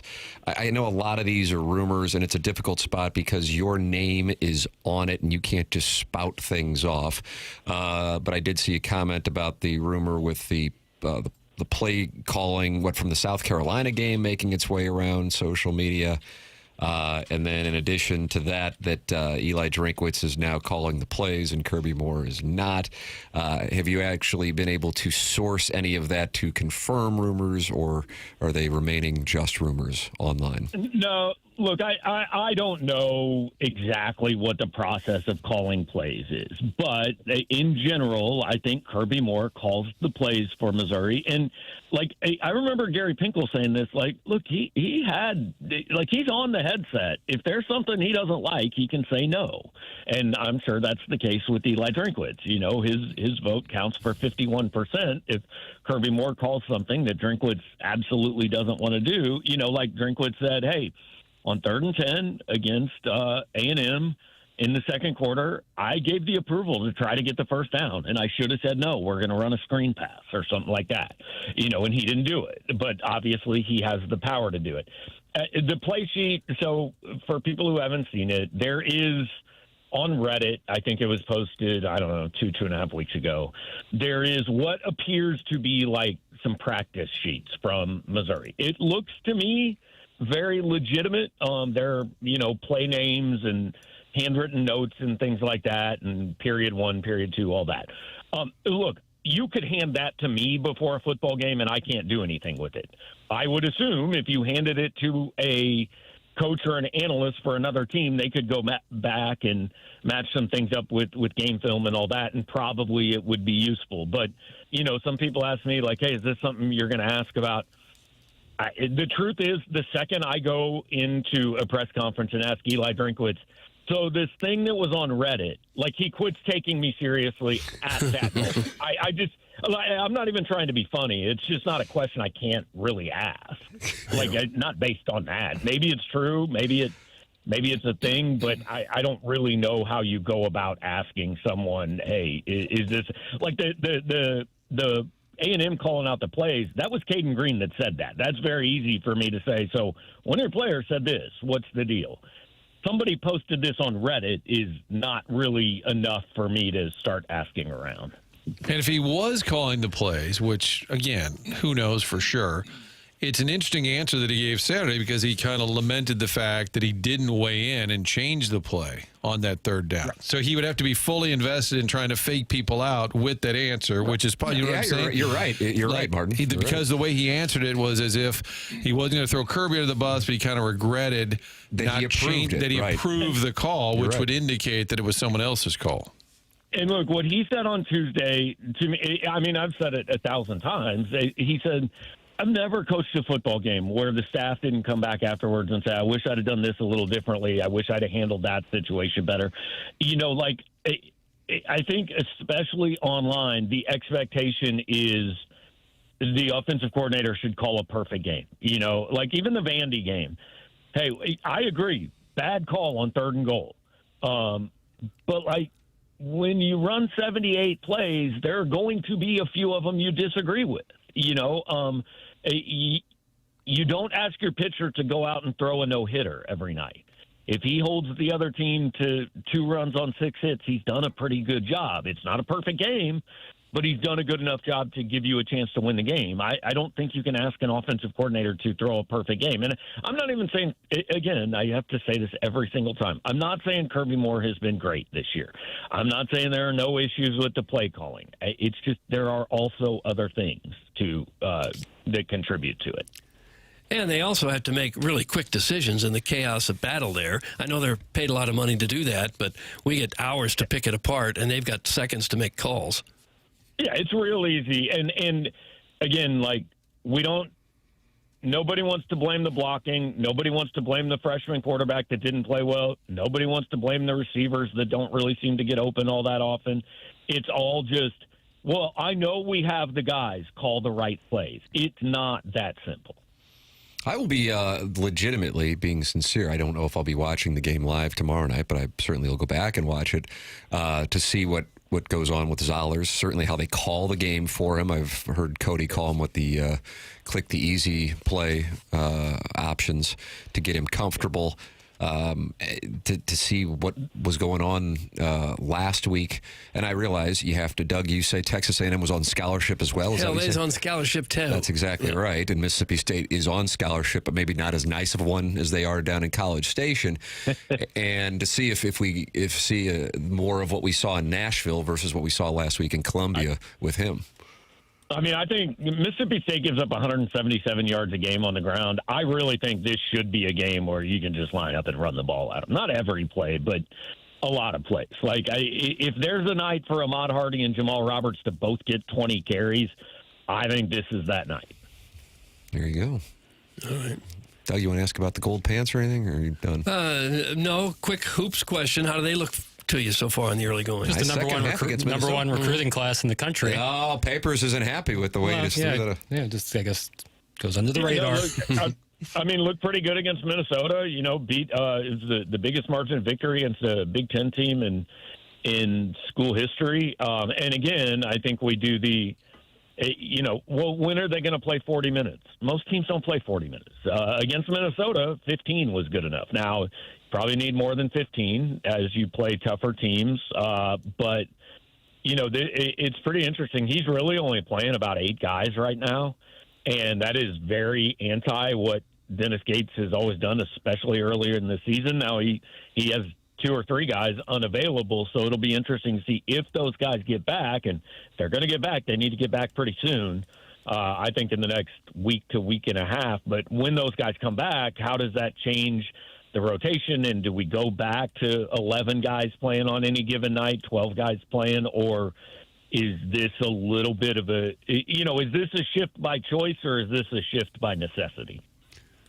I guess we'll find out more in a couple of weeks here, because they got some cupcakes coming up, and then they play Notre Dame and Kansas early December, so we'll find out how good they are then. Absolutely, December you'll learn a hell of a lot. There's 4 games though that Missouri's going to be 8-0 going to South Bend on December 2nd. If they're not, something went drastically wrong. Mm. And you'll be covering the Nick Saban to Columbia rumors that night. Yeah, I heard that I have a friend who's a realtor in town. I heard Nick Saban was looking at apartments in Columbia. He doesn't want to commit to a house, but he's looking at apartments. I'd like to tag along one of Bob Knight's looking at houses in Columbia and just how he treats the realtor. I would love video of that. Yeah, certainly not well now. I believe Bob is no longer. No, he is passed. Right? I'm just saying, I would love to have observed that had it ever taken place. Colonel could have himself a big December coming up. Gabe DeArmond, PowerMizzou.com is where you can read it all. Recommended subscription. I am a very happy Power Mizzou subscriber. James Carlton presenting Gabe DeArmond on Mondays and Fridays here on TMA. And, of course, the postgame show, which will probably take you into Sunday morning, Colonel, with the start time tomorrow at 6:45. Yeah, that's last home game. Good news. Bad news is, it's a late one. You don't sound excited. It's a better job than most people have. We'll power through. Okay. All right. That's what we can say. Good outlook. Yeah. Colonel, thank you so much. All right, guys, have a good one. There he is. That's Gabe DeArmond with us here. Sounds like he's looking forward to the post-game show tomorrow at 12:30 He kind of wants the game to be over. And the thing is, I'll be lying in bed after snorting up my sleeping pills, giggling like a schoolgirl, watching the Colonel and Cody and a bunch of TMA listeners just sabotage the presentation. Okay. Man, what an aphrodisiac for my wife. God, it's such a turn on. I could just be totally wrong with this, and apparently I am. I just don't understand how Drinkwitz, based on what Missouri has done over the last, well, while he's been there, how he could be a top candidate for some of the top openings in the country. I just don't get it. They haven't won anything. The thing that I disagree with Gabe on, because I do think that, and I understand it though, because I think it can happen. I think there's in some capacity a parallel with the TMA listeners who really are into the show. Doug, would you call them the P1s? Is that a radio term, Martin? P1s? Fine. I don't even know what P1 stands for. And then the average person you meet in public who listens to the show but isn't a P1, Gabe's perspective can be shifted by the people he interacts with on Power Mizzou, and as opposed to, which represents what? A percentage point, just like the P1 on TMA, of the actual audience of Missouri fans, I think. I could be off on this. And I do think it's an issue if you're an athletic director or a chancellor who loves what Eli Drinkwitz has done in Columbia, not because you go, my God, look what they've accomplished, so much as, God, if he could do that there, imagine what he could do with our resources. That's one conversation. But in 2025 and 2026, a huge part of the conversation, which leads to these ridiculous emotional reactions that lead to college coaches getting fired and huge buyouts, is what is the reaction of the fan base, not the guys on the message boards, but the actual fan base. And I would think, I agree with you, I really do agree with you, that if he is, even right now, but if they're sitting there at 7-5, and he's introduced as the head coach and take your place of wherever, Happy Valley, Baton Rouge, Gainesville, or Auburn, I would imagine a large portion of the fan base, not the message board people, would be like, what in the hell is this? Now, again, the AD and the chancellor might be like, I understand you're questioning it, but this guy, here is why, X, Y, and Z. But when you need the dollars from the boosters to build your roster, which is a hell of a lot different than the circumstances that Drinkwitz, which isn't his fault, was hired in 2020, I think that it does become a bigger deal. And I understand that the internet and the message boards are one thing, but I'm talking about a guy who's, sitting on 9 figures, who throws in $500K or $1 million to go get a quarterback, going, Eli Drinkwitz? You got rid of James Franklin for Eli Drinkwitz? Mm-hmm. You got rid of, take your pick of whomever for Eli Drinkwitz, even though Eli Drinkwitz might be the best guy for the job. But I do think that would be the reaction for a lot of fans, even if Drinkwitz is an incredibly talented head coach who could be the right answer for programs. I think even 5 years ago, you had the rational, logical leadership at schools who would say, this is the guy, here's why, see it through. And now it's way more fandom has kind of seeped in even to the AD's office. That's it. Because they have to pay attention to it because those guys are the ones putting in the money. And they also feel really fickle, like, okay, we'll fire him. Right. Like they seem more willy-nilly than ever. James Franklin does not get fired in 2020 or 2019 with what he had done if you move the clock forward, that Franklin had been there since like 2007 as opposed to when he got there and whatever it was, 13 or 14. Well, like the climate has changed so dramatically. Now, the difference is I do think if it's a tough sell based on resume, even if a school says, yeah, he did that at Missouri, I agree that would be in play. Florida, LSU, Penn State would say, well, if we pluck him out of there, give him what we can give him, imagine what he could do here. I think the part being a tough sell, you could counter that. You get a private plane, whoever the big boosters are, and you get Drinkwitz in the room, he can sell. We've seen that with recruits, with fundraising. That's what they'd have to do. If the boosters were skeptical, which I agree, Doug, they should and would be, I think what he could do, whether he's the third choice, fourth choice, is you get him on a private meeting and he kind of wins them all over. That's kind of what his strength has been, whether it's recruits or fans. He's a salesman. That's a big part of what he's done at Mizzou, and they needed that. Barry Odom's probably a really good football coach, but he didn't have a lot of sizzle, and Mizzou was just kind of flatlining. He comes in, the personality aspect of it, admittedly by his standards, he's just a dorky guy having fun. It's worked. It's largely worked. So I think that's where he could maybe, if he was interested in a job and they were having a hard time selling it to the boosters, he could perhaps on his own kind of win them over. I think when they went to see him at App State, the group here, they were selling him on Mizzou, but I think he impressed them enough. They're like, we got to have this guy. He's the guy. It is hard to fathom, Doug, and I think part of it is there just aren't enough really good candidates out there. Must not be. If they lose 2 of the last 3, and they probably got a loss coming at Oklahoma, they could finish in 12th or 13th place in the SEC, and most of the teams below them have already fired their coach or will. Yeah. And now you're going to hire the guy who finished right above them to one of the top programs in the country? That just seems like a really hard sell to me. And then the first thing the AD at Florida or Penn State would say, okay, Coach, we saw your clip on Tiger Talk. It is playoff or bust here, okay? just so you know, walking in the door. That is the mindset here. Your thoughts are welcome on the topic by texting in 314-399-9646. Air Comfort Service, sponsor of the text inbox.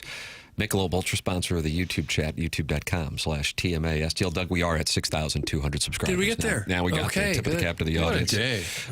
Open up the YouTube app, type TMA STL, and you subscribe to the channel. You watch the show, and you're talking in there with Kitty Bates, Martin's Wildcat Agenda, and Sam Mother, who says to Martin's Wildcat Agenda, what's the matter with the sisters?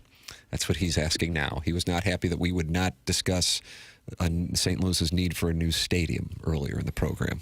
We didn't even nail down what type of stadium he'd like. A baseball, I guess? Is that what he's talking about? I'm not sure. Chairman, you're in there. What was Sam Mother wanting us to discuss on the new stadium? I missed that part. Oh, okay. You're too busy interacting with Adam Welly and people stealing his emails? He's been gone, too. I kind of sniffed out Joe Mama and chased him off during the game. Joe Mama sniffed him out and chased him off. Was there a question in there? Yeah, what the hell are we doing? Sorry. I would think selling a new $2 billion football stadium might be tough in this town without a team. All right, cut it off. I'm done. We just addressed that. I'm not listening to the rest of that. Okay, calm down. That's the Colonel tomorrow at 12:15 a.m. He's not going to be happy when that game ends. God. Doesn't sound excited going into it. Can you imagine coming out of it? I mean, it was 2 weeks ago, and it was Oklahoma, Tennessee. And I actually texted Gabe. I go, why in the hell didn't Oklahoma go for 2 then? Because it was 9:45, and I just assumed it was the fourth quarter with a minute left. And then I realized it was only the third quarter. I go, oh, my God, this game in Knoxville is going to end at 10:30 or 11. Holy crap. These 6:45 games. Now, if Missouri just hands it off to Hardy and Roberts, maybe it just shoots on by. But these 6:45 games, pack a lunch, Doug and Jackson, since you'll be... It'll be a gorgeous evening, you know? Oh, yeah. You know, could be worse. If it was really cold, yeah. Probably fade it, but beautiful day. Bring a jacket. Yeah, wrap. A shawl? Oh, sure. Shawl, yeah. I like that idea. Email in the morning after at InsideSTL.com. You cannot steal Adam Welly's material, though. We're giving away 2 Blues tickets for the prize for the Design Air Heating and Cooling. Email the day, the morning after at InsideSTL.com. Doug, could you tell people about Mark Milton, who invited you to play golf and you had to reject him? Yes, because we have a little station event today. Otherwise, I'd have been thrilled to play. Mark Milton's a good player, and he's an even better tax attorney. You have years of unfiled tax returns or tax liens, bank levies, wage garnishments keeping you up at night. That's a heavy load to bear, but Mark Milton is right there to help you through it. That's what he's done for many years now. He started his legal career with the Department of Justice Tax Division in Washington, where he represented the IRS in tax cases throughout the country and received the DOJ's Outstanding Trial Attorney Award. And now Mark helps individuals and small businesses solve their tax problems right here in St. Louis. If you deal with Mark Milton and you're fighting the godforsaken tax man, he'll say, I'm not guilty. I am with Milty. If you have any kind of IRS issues at all, you contact Mark Milton. His website is stltaxlawyer.com. Remember, the choice of a lawyer is an important decision and should not be based solely on advertisements. There it is. Mark Milton, longtime TMA sponsor. This is The Morning After, presented by Brown & Crouppen, 101 ESPN.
This is for Sharon and Clayton, I guess. Yeah. This is her jam, huh? Party All the Time by Eddie Murphy.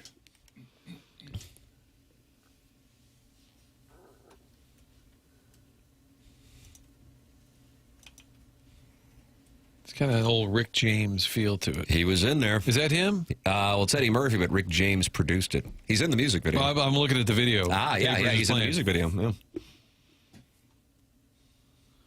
I think there's a Netflix show about Eddie Murphy, like Being Eddie or something. Really? I just saw a clip pop up the other day. Yeah. I really like Eddie Murphy. Hey, Papers, I know you're heading down to Columbia tomorrow, but what game this weekend are you most intrigued by?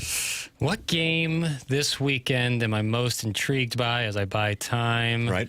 I know I really like Clemson is a 2.5-point dog to Louisville, who's fighting for their playoff life at 6-2. And they're on the road and only a 2.5-point dog. For whatever reason, that makes me think lean into the stink. And take this is a Clemson. wagering interest. Yeah, that would be like from a wagering aspect, that would be the one. But I think Texas, Georgia. I'm very curious to see. Is that the 2:30 kick? I'm bad on game times this week. That's a crowdsourcing that thing. game. I need to look myself in the mirror on that. No, it's a 6:30 between the hedges. So Roll Tide and Oklahoma must be earlier then. They're not putting those two games up against each other. Yeah, that's 2:30. That's the 2:30. That's the 2:30 game. Yeah, I think that one, I think we'll know, like either the Texas Hope, although I guess they could still somehow get in with 3. There is a case being made. I don't know where this is coming from, but it's prominent right now from SEC media that even if Texas were to lose to either Georgia or Texas A&M, that they still get in as a 3-loss team. Yeah, I'm kind of into the chaos of it all right now, and so I'm focused on the ACC because as we talked about, you want to see the ACC not get anybody in? No, I think there's a chance that the ACC champion would get passed over for Miami, who can't make the ACC championship. Like there's a possibility that could happen. Okay. So Miami goes in, but is not the ACC champion, and the ACC champion would be left out. Is left out of the college football playoff. Yeah, and then the sport breaks. The sport breaks. Mm-hmm. The sport would break. Oh. That would be it. And that's what you want to see happen. That just gotta be fun, now that Missouri's not in, it's like if I can't go, I'm taking you down with me. So that's kind of how I'm feeling. It is possible that a team that plays a really tough schedule could have 3 losses and still be one of the top 12 teams in the country. That's possible. It would, but then you'd like the bias thing, the brand bias would be a major part of it. Oh, you mean the eye test? Like, yes, the eye test. Like who they'd be bumping. Right. Like if Indiana had 3 losses, now this is not equal because the schedules aren't equal, but there's just no way. There's just no way. Unless it's a Texas, a Georgia, a Bama, a Notre Dame, Florida State, Clemson. Like the real blue bloods, they get that nod. Play Patrick Swayze, She's Like the Wind. Thanks. That's Moist to Salute, possible order. Okay. Is that from Dirty Dancing? Is that right? Jennifer Grey? Was she the one that was like the wing? But that song wasn't in that movie, was it? Kurt's nodding affirmatively. There you go. Do some show prep, man. Guys, Being Eddie is a new Netflix documentary that's out. Oh, is that right? And he talks about why he boycotted SNL for decades because David Spade made a joke about it. I saw a headline about this. Something about how Spade made a joke. Look, it's a falling star. And it was after Eddie Murphy's movie, Vampire in Brooklyn, was tanking, I guess. Sure.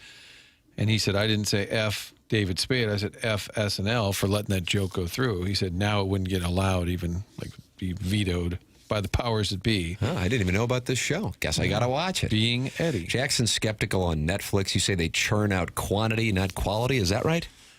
Sometimes. I think they've done a good job. You were the one who told me that. I feel like we discussed this on QFTA. Hell, I don't know. Is it possible to do both? I think Netflix has done some great work on like linking up with great movie makers, and I wish a lot of their stuff came out in theaters more.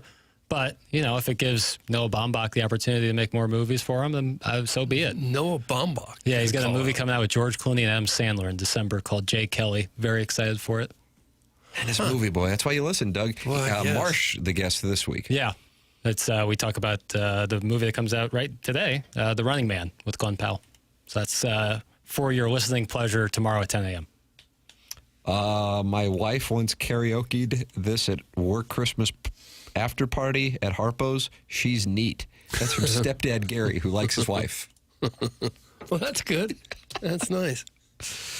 With Tim being a big star, does he have any big songs? Thanks. That's from Eric in the Central West End. PFG. Yeah, PFG. We wrapped at Crestwood Mall down there at the food court, Doug, outside that laser tag place. Yeah, I remember that. Yeah. Like with a boombox? I can see you guys breakdancing, spinning on the ground. Cardboard cutout kind of as the dance floor. The girls from Notre Dame High School and Rosati couldn't get enough of the PFG. I can imagine. I might go back to that site today. Is that food court still there at Crestwood Mall? It would be the parking lot for the Deerbergs. I'll still that very go there spot. today. Maybe they put a little memorial there in that same spot. Here is where the PFG performed. How much in the red does Movie Boy run every month? That's from the Warson Woods Wacko. I guess he wants to see your P&L. In the black. Look at that! Sorry to say. Post Sports Bar. Wow, how about that? Post Sports Bar and Grill. Shout out. Sponsorship. Proud sponsor of Movie Boy. Really? So, hurts the narrative. Warson Woods Wacko, I guess he'll be apologizing. This is a big win for you, Jackson. It doesn't bother me. And a texter wants to know, what is Movie Boy on? Like, where do they find Movie Boy? It's hidden in podcast feed, right? Yeah, it's hidden in plain sight. It's, if you subscribe to TMA, you subscribe to Movie Boy, whether you like it or not. Oh. It just pops up there. Sure does. Okay. It's weird that the wacko would be wrong about something. Oh! Bow! That was Chairman Kurt said that, not me. I've fought that battle too many times. Yeah, loud and proud. Good for you. Hey, guys, I have no idea how to be a real producer and get guests, so I'm just going to have my friends and coworkers be guests on my Dollar General quality movie podcast. That's the St. Charles Hermaphrodite who says Jackson has a Frank Eighth body pillow. No lies detected. I'd rather do it with the people who I came here with than just people who, booking guests. I don't care about that. But you don't cuddle with a Frank Haith body pillow. I don't. Wouldn't you? If you're going to get a body pillow of a basketball coach or player, wouldn't you ideally go for a taller one? Oh. No shot at Frank Haith. But I've never even thought about that. Yeah, you put a little too much thought into that. Don't ask the question if you don't want the answer. Okay. My credo. Deke Donham, Doug, says he agrees with Netflix regarding quantity over quality. Apple TV, current leader, in my opinion. Shout out the Chair Company on HBO, though. It's cute and funny, Doug. That's from Terry T. Yeah, I think HBO will always be the gold best standard. Yeah, I think that's a perfect way of describing it. A lot of Martin. quality, though, is in the eye of the beholder. Sure, I think because some people like things and some people don't like other things. They have bottomless pockets. But I mean, Netflix just this year, I mentioned the Baumbach movie. Richard Linklater has a new movie coming out today on there. Ryan Johnson's Knives Out movie in December coming out there. So they're putting out some good stuff. I unfollowed gluten-free Perk on X. She's too woke. That's Eric in the Central West End announcing who he's following on X or Twitter. And also who he's unfollowing, and that's gluten-free Perk, who Brian Henshin wants to see liberated. If you just don't think about it too much, though, it all makes sense. There's gluten-free Perk. So the show's evolved because the first segment we were asking people, "What are you doing this weekend?" People were texting in their plans. We've advanced the show. Hey, Movie Boys, thoughts on Struck by Lightning? I am filing a defamation suit based on my portrayal. That's from Ulysses S. Grant. I think it's Death by Lightning, and that's a show. Not saying that with a negative connotation. It's just not something not something I would necessarily cover. I'm interested in it though. I love Michael Shannon. Mike Shannon, I did too. Starred in Revolutionary Road. Am I correct on that? Starred for the Cardinals. Well, that would be Leo, right, for Revolutionary Road. But Michael Shannon was in it. He sure was in it. Yeah. And kind of an oddball. Didn't they see during the Oscars, he was sitting at a bar in Chicago, and they were on it. Somebody goes, "Isn't that you?" They were showing clips of a movie. Yeah, he is. He had no interest in being there. His hair is really weird, and no offense, but I think he's only in his early 50s. I want to say, yeah, he's 51 years old. He's younger than he appears. He looks a little older than 51. I think he played Koresh. I watched one of those series. I'm pretty sure it was him. Did he really play David Koresh? Oh, and that docudrama about it? Yeah. Was it called Waco? I think and he was perfect there because he's kind of weirdish always. Yeah. Family Guy would make fun of him for that.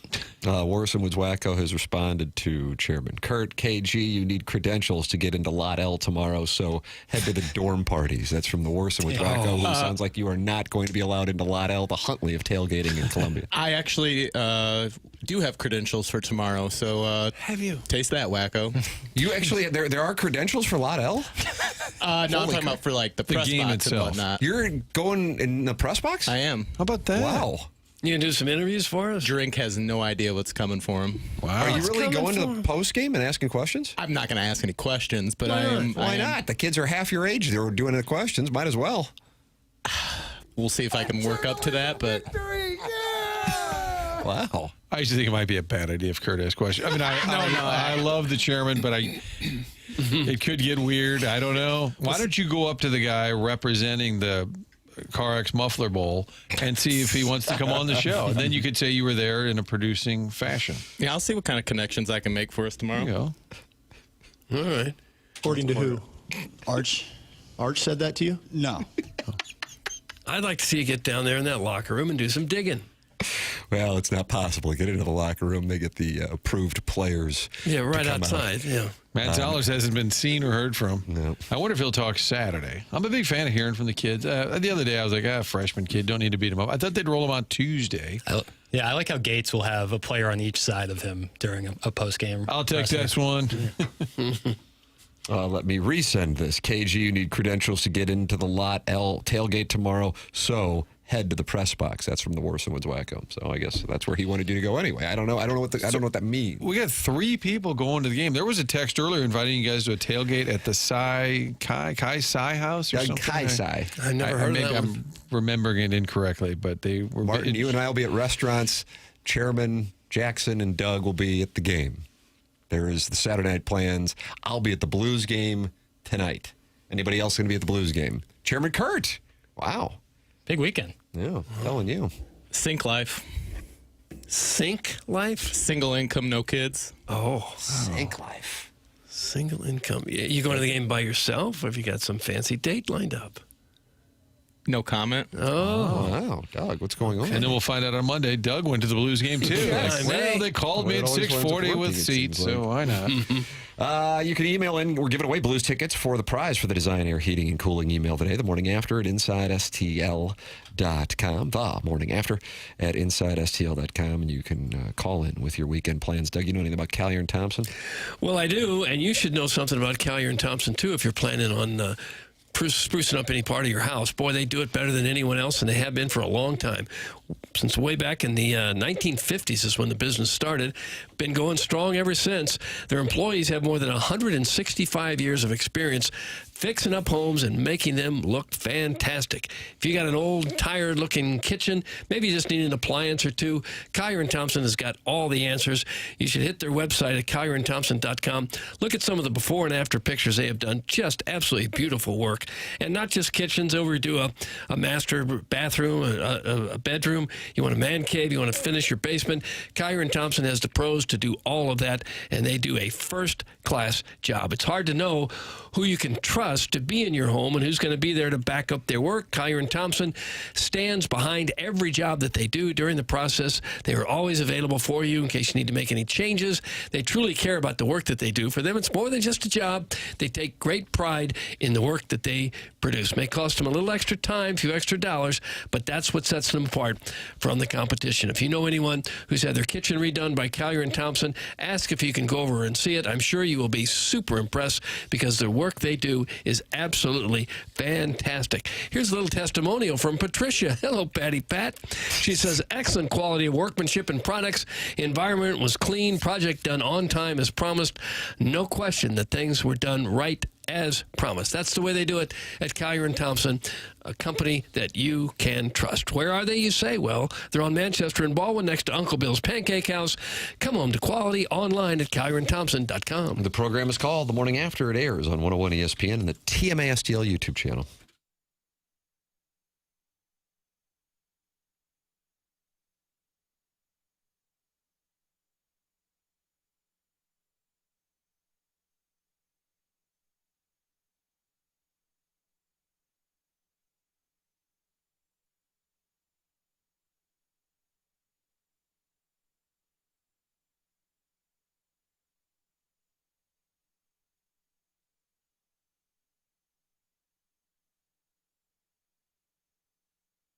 Missouri, get ready. FanDuel, America's #1 sportsbook, is coming soon. And starting December 1st, new customers in Missouri can get up to $300 in bonus bets when you make just a $5 bet. That's right. You make your first $5 bet. From touchdowns to home runs to three-pointers with FanDuel, any play can be the play of the game. Plus, with live betting, you can even get on the action after the game has already started, all on an app that's safe, secure, and super easy to use. FanDuel is the best way to game day, and it's coming to Missouri soon, December 1st. Just visit FanDuel.com/Missouri. That's FanDuel.com/Missouri to learn more.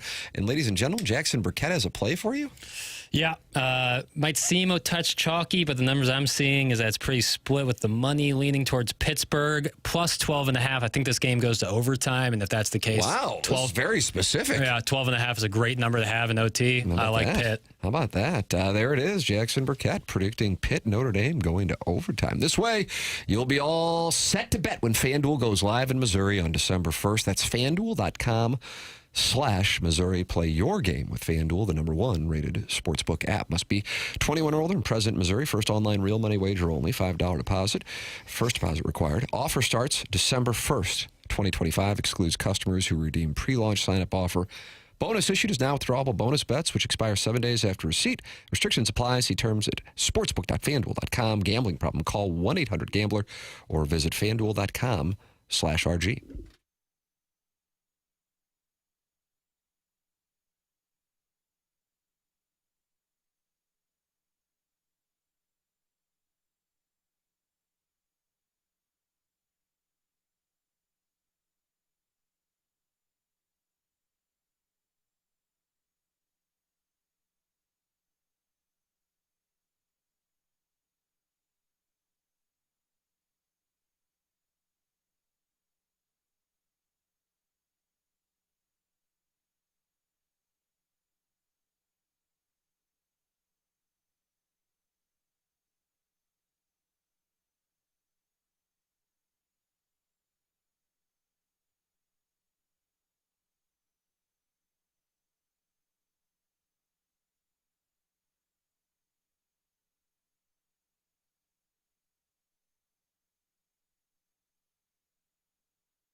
This is Jackson with the Sports Center update, driven by Johnny Londoff Chevrolet and Johnny Londoff Autoplex. Blues back in action tonight, taking on the Philadelphia Flyers right here on 101 ESPN. Pregame at 6 p.m., puck drop at 7 p.m.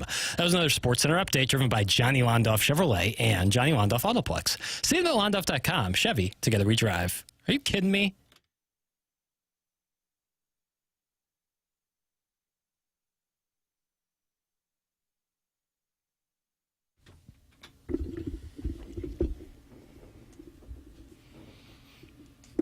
Boy, Patrick Swayze could warble. Mm-hmm. Sure he could.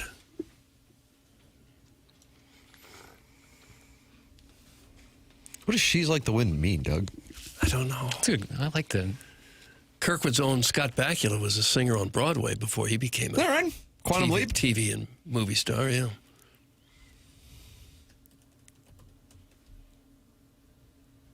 I think a lot of those actor types have all kinds of talent. A lot of them come from the theater where you have to do everything. Right. Mm-hmm. Yeah, it's like sports talk radio. Yeah.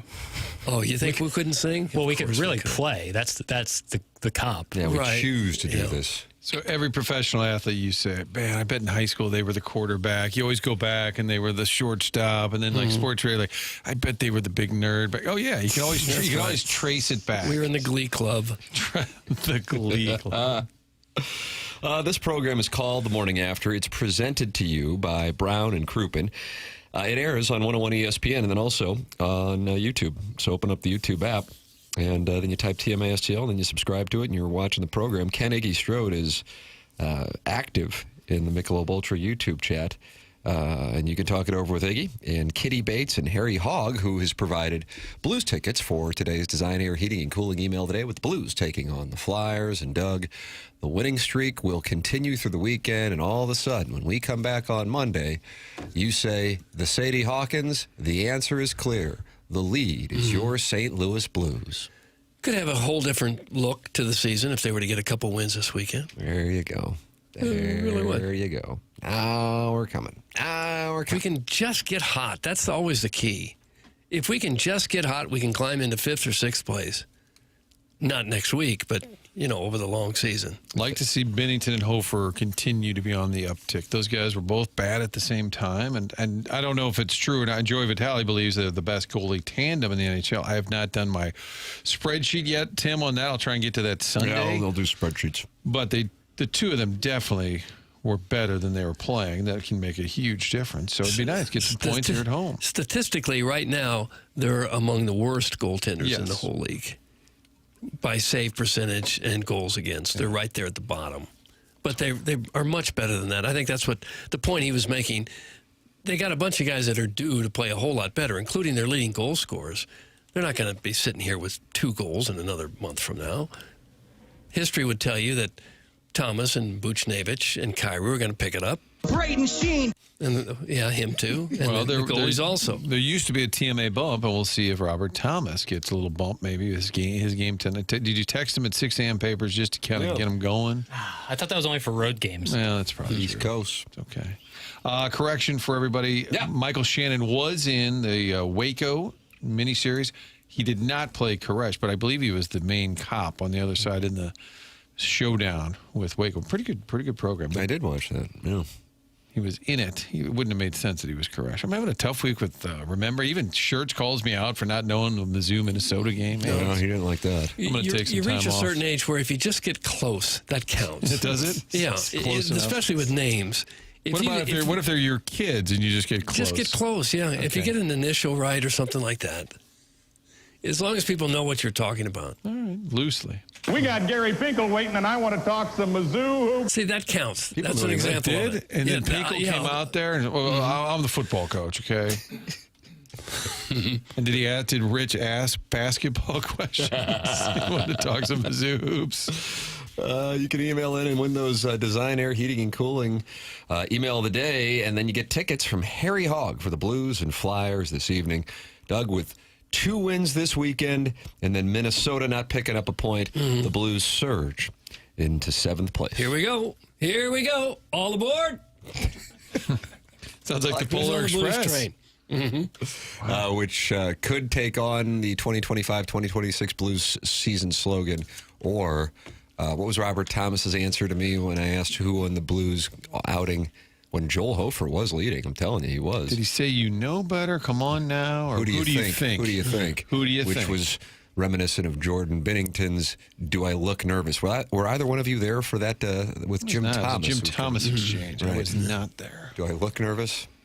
Man, goalies. I might have been there, but I don't remember it. Speaks to like a lot of things. About.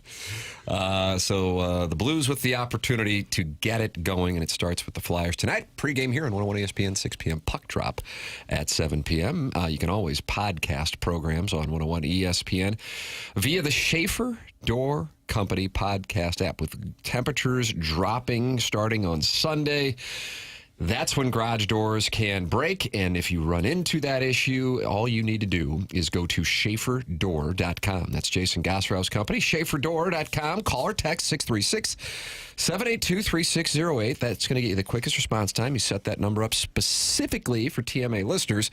It's 636-782-3608. If you haven't had it happen before, when you're sitting there going, what was that crash? That's your garage door spring breaking. Schaefer Door comes out. They fix it. That wraps it up. I had that happen to me about 8 years ago, I feel like. And I'm like, I don't even know who to contact about this. The answer is Schaefer Door. SchaeferDoor.com. Now, if you run a business and have commercial doors, they service those as well. So it's Schaefer Door Company online at SchaeferDoor.com or by calling or texting 636-782-3608. 08 Schaefer Door, CHI, overhead door dealer. The program's called TMA. It's presented by Brown & Crouppen on 101 ESPN.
What was that?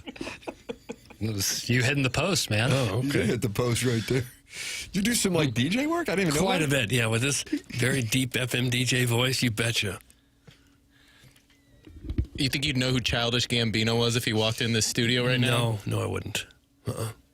Donald Glover, actor turned musician. See, there's another example of it. Okay. Email in the morning after at InsideSTL.com. Design, Air, Heating, and Cooling email today is coming up, and we're giving away Blues tickets, courtesy of listener Harry Hogg. So that's for tonight's festivities, Blues and Flyers. Jackson, you have so much fun with audio here, Doug. Do you have the Stiefel dossier in front of you? We've already been joined by the Colonel and by Joey Vitale on the program. You can podcast that. Just go back and watch it on YouTube or the Schaefer Door podcast. Jackson has a smorgasbord of audio. Has he really? Yeah. Okay. It's a matter of, we got a supercut of Gabe's post-game show after the Minnesota win. Tom Izzo and a reporter having an exchange about the way Izzo coaches his guys. Joel Klatt mad at Pat Narduzzi of Pitt for his comments ahead of the Notre Dame game, saying he's fine if they lose 110-10 as long as they win their next two games. Mm-hmm. Caller trolling Mad Dog, not Francesa. Kenny Dillingham.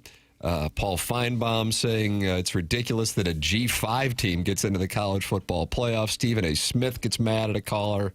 The Cats podcast. He had Ryan Helsley on, and he says he expects the Cardinals to reach out to him. So we've got all those eyes. Listen, it's Sadie Hawkins. Okay. I would like to hear Mad Dog Russo deal with a caller who's unhappy. Right. Mr. Paul, good afternoon. How are you? Paulie. Hey, doggy. Good. Good. I'm doing well. Thanks, so Paul. I've heard a What's lot on of your mind? names mentioned about. I've heard a lot of names mentioned for the Giants head coaching position. Right. But there's one name I'm shocked that nobody's mentioning. Who's that? I thought it would be like number one on the list. Lick my balls, doggy. Oh, God. All right. Well, I'm sorry I let us into that one. All right. You also have other options now. Doug, how about Stephen A. Smith getting mad at a caller? Maybe that'll go better.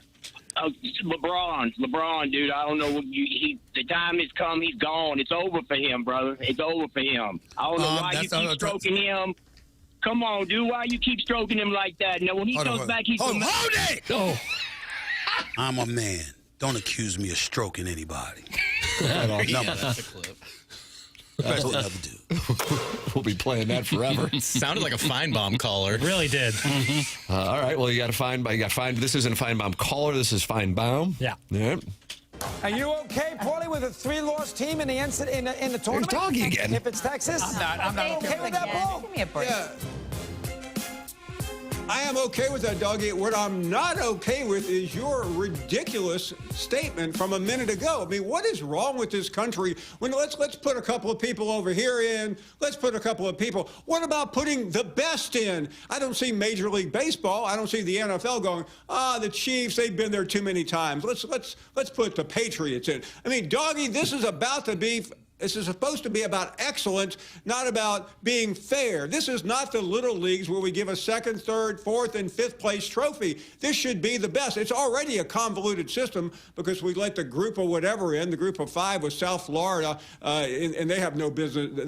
That conference, that division really has no business playing. That's like letting the AAA best team in to the Major League playoffs. It doesn't happen in any other sport. But for you to say, oh, the SEC has too many teams in, and this and that is just patently ridiculous. Oh, gosh. I kind of agree with Feinbaum. Well, you could have the 6th place SEC team in the college football playoff. There's even Austin Mock. Doug, you love his projections? His projections are just something that I love and have for many, many years. On The Athletic, and he's got 7 SEC teams in there. Oh, my God. 7? 7. Let's see if I can. Them? Yeah, let me ring them off real Doug, quick. here is Jackson Burkett naming Austin Mock's 7 SEC teams in the college football playoff. The Alabama Crimson Tide. The Georgia Bull. Georgia. Ole Miss Rebels. Texas A&M Aggies. Then you'd have Vanderbilt, I guess, would have to be included. Vanderbilt in there. You'd have to have Texas in there. That's correct. I And think you've hit them all, right? That's 6. Oklahoma would be the 7th. Oklahoma, right? Yeah. Wow. I don't see that happening. So you want Austin Mock? You want to call him now and have him on? I don't think Texas will get in. I don't think Vanderbilt will get in. and I'd also be surprised if Oklahoma gets in. So I think 4 is our number. Do want to fight? I think 4 is the number. Austin Mock. Georgia, Bama, A&M. I mean, A&M and Bama have all but. But if they weren't all in the same conference, would you think those schools should get in? It's tough because it's tough to have that thought exercise because they all play each other. Like we think Alabama. Well, we think about Alabama because they won on the road at Georgia. Because they beat Tennessee. Just so you know, this is what the first round matchups are according to Austin Mock when it's all said and done. Texas and Oklahoma rematch. Oh wow, I'd be into that. Where does he know where that game would be at? Texas, sure. I assume, because they won the head-to-head. Darrell K. Royal. Yeah, because they won the head-to-head. Texas A&M hosting a game. They don't get a bye. They're the number 5 seed. Yeah, that makes because Texas have to beat A&M to get in. And they're hosting the Duke Blue Devils, the 12 seed. I guess that's your ACC champion. And they just lost it at UConn. Who's an independent somehow. Duke has no business being in there. And then the Georgia Bulldogs. Georgia goes between the hedges with Diego Pavia. Oh, wow.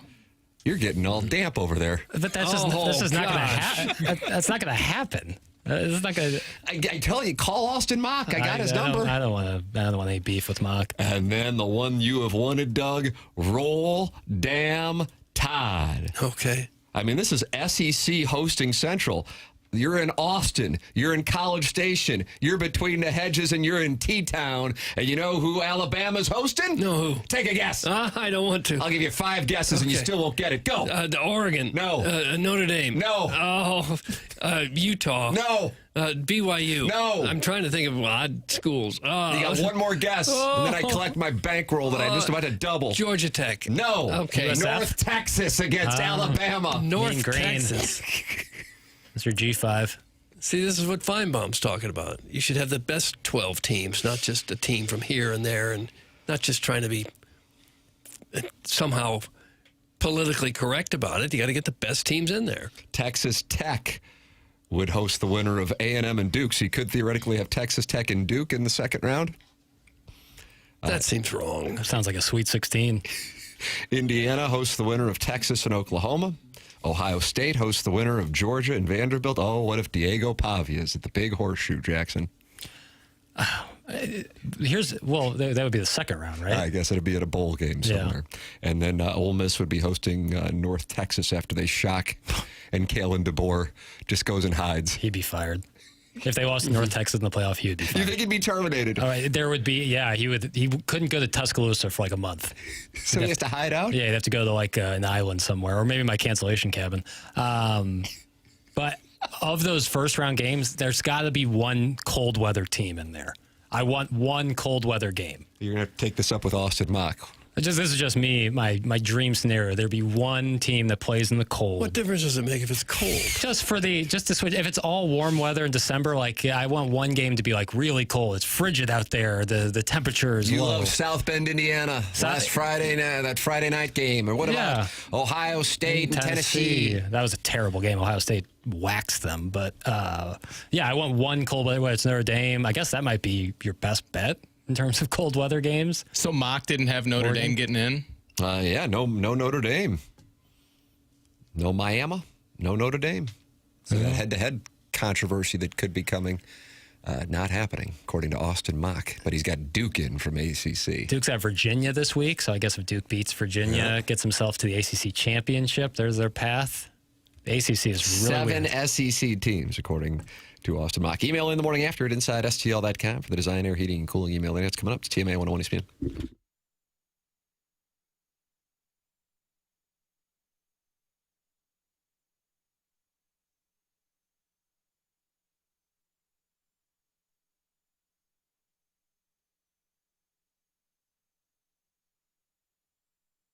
Got an opportunity for TMA listeners to make some money with one of our new sponsors, Psychiatric Care and Research Center. 40-plus years in practice for Dr. John Canale, who completed his psychiatric residency at Washington University, where he also served as chief resident. He is conducting clinical research trials on anxiety disorder, depression, bipolar depression, and obsessive compulsive disorder, and compensation will be provided for your time and your travel. And if you're in the St. Louis metropolitan area, you are close because their offices are in O'Fallon, Missouri. If you are interested in participating in these compensated clinical research trials, go online at pcrc-stl.com. That's pcrc-stl.com, or you can give them a call at 636-244-3593. It's St. Louis Psychiatric Care and Research Center offering compensation for their clinical research trials. Just go online at pcrc-stl.com.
who's got the best weekend plans on this dais? I don't know. I like where I am. I got to be honest. I like where I am. I'm comfortable. But I wouldn't want to go to Columbia. You three are going to Columbia. Yeah, I'm going more to hang out with my friends. Mark and Sweet Sweet Kai's coming. Oh, yeah. What about his lesbianic wife? His heterosexual wife. Yeah, but yeah, she'll be joining as well. She's great. Yuck, the straight. Bingo. Took that off. Nailed it. So I'm feeling pretty good. Jeremy's got a press pass. Did you get that through 101 ESPN? Yeah. How about that? Oh, did you? Mm-hmm. Well, get in there and do some digging. I'm looking forward to it. Okay. Why'd you get the press pass as opposed to just sitting with your dad? Just wanted to experience a different view and kind of get the chance. 5 minutes in, you'll be like, I'm going to go downstairs and sit. It's the most antiseptic. This isn't about Fro Field. It's any press box. But there might be food up there. Is there food up there? Gabe doesn't I don't like eat the food. during I the think they games. bring Domino's pizza, I think the Colonel says. Oh, that's pretty good. He doesn't like the food at Fro Field, I believe. Really? I've heard him talk about that on the post-game show. Are you going to bring a recording device? Yeah, I'm going to shoot some video and maybe get some audio and see what I can do for the station. But yeah, I'm excited. Looking forward to it. Guys, I've got deer season and youth basketball on tap this weekend. It's from Little Ozark. Sounds great. Deer season starts right now? Well, I have seen more deer carcasses along the road than ever before. Yeah. And they don't bother to pick them up and get rid of them? So I was driving to drop off my younger son, who was adamant about playing golf yesterday because, of course, why not at age 3? Later, then his brother went out to my in-laws' house, and they live in an area where there are all kinds of deer. And, I mean, I nearly had the Tommy Boy scene with the deer, the buck, in the passenger seat with me, just casually walking around, looking to be the Lexington Steel of Chesterfield. Oh. I mean, I'm telling you. Really? Yeah. Well, that's why we need deer season, I guess. There's too many of them. This buck, though, everybody wants that buck. They present a real problem. They jump on the highway, though. They are up and down Lindbergh. And, man, I'm telling you, every 364, which we've determined is now Yahweh's highway. I had them in my backyard a few months ago. My backyard. Used to never see them. Is this Lexington Steel? The idea of deer running around downtown Kirkwood or Sunset Hills, that I don't think that ever used to happen. At least none that I ever saw or heard about. A lot of breeding, man? I guess. A lot of breeders. Straights, yuck. Clip that off. Jackie Boy, did you get my text about the parking pass to the Lot of Love, Lot L? Be sure and bring your G-Wagon. That's from Mr. 6301. You got a parking pass in Lot L? That's the gentleman. I texted that gentleman earlier today because he's the one who sent me the tickets for the game. And now he got you in Lot L? He's got me a parking pass. I do not That's need like bottle service. I do not need a parking pass. But you could still be in Lot L. I forgot to text him back. I can still walk there, but my buddy Mark. Why don't you rent a G-Wagon? And then all the moms that have curiosity percolating through their veins and filler are going to go, yeah, I'm with papers. That's right. Pay no attention to this little laminated piece of paper Post-it note on the keys I have because this is definitely not mine. This is my whip. Renting is all the rage. Yeah. Or better yet, 48-month leases. Yeah. That's ROI. Yeah. That's Dave Ramsey's advice. A long time to lease a car. That's what you want. I like that. Minimal down payment. Yeah. That's my motto. I like that. I like Good T-shirts. That's the motto of most of America right now. I don't want to pay for anything now, and maybe later we'll never get here. Juice me to death. Doug, you should go hunting with me this weekend. We can cuddle to keep warm and stand. That's from the Southside Hash-Slinging Slasher. I couldn't do it. Let someone else do it. I couldn't shoot an animal like that. Couldn't do it. Tinsel the deer lives near me. That's from the Jerkwood from Kirkwood. Tinsel happened to be a poodle. A slut, but a poodle, not a deer. She was loose. Pass it on then to Doug. That's from Mr. 63011. Doug, would you like a parking pass in Lot L? Sure. All right. Yes! There we go. You are in the Huntley of tailgating for the final home game. All right. 2025. All right, next time we'll see you be for Arkansas Pine Bluff before we head down to the lake next Labor Day weekend. Hello again, everybody. Okay. You're going to fit in well in that lot. What's wrong with this lot? Nothing's wrong with it. It's perfect. Yes. Just save some for the rest of us. Do I have to bring a covered dish? Oh, man. Not a bad idea. Like casserole or something? Yeah. Not a bad idea. I obliterated a deer last night, and the family vehicle jumped off an embankment and was really lucky it didn't end up through our windshield. Deer was killed instantly. Waiting to see if the vehicle is able to be fixed. That's from Scott's Wrinkled Ballsack. Wow. And he lives on the peninsula. How would deer get onto that peninsula? Oh, they're everywhere now. They ship them in. It just seems like the darndest thing. If you're hunting for a deer and you step on a twig and they hear it 1,000 yards away, they run away, and yet the same deer will run right in front of a semi-tractor trailer or a car. You don't hear that? You hear the sounds in the woods, but they don't hear the motor vehicles and run away? Yeah. The rise in popularity of deer urine probably has something to do with it. The rising popularity of deer urine? Mm-hmm. Why would that have something to do with it? They smell it and they come nigh. And why would people put that on there? I thought that got rid of them. Oh, no. Oh, they're smelling other deer. Yeah. I've got a friend who sprays coyote urine on his flowers. Okay. So that the deers don't eat the flowers. Boy. That's what it's come to. It's not getting hot. See right there, you kink shame. Right? It's like his first instinct is to kink shame. Yeah. This guy can't help himself. We're going to have to train you. It's not a kink. It's a thing to make the deers afraid. Uh-oh, there's coyotes around here. Isn't it deer Let's get singular? out of here. Is it deer plural? Doe, a deer, a female deer. Is that Julie Andrews? Yes, it is. She'll be with us as a surprise guest along with Tyra Banks next week. I'm off Thursday and Friday, and so I guess these surprise guests are just going to be Tyra Banks and Julie Andrews. That'd be great. Is Julie Andrews still with us? I think so. She's great. Oh, she was fantastic. Princess Bride? It's a peninsula, not an island, you morons! Oh. Some beer gas. Yeah, she's 90. Damn, just turned 90. Julie Andrews. Doug, you can join us in Lot L.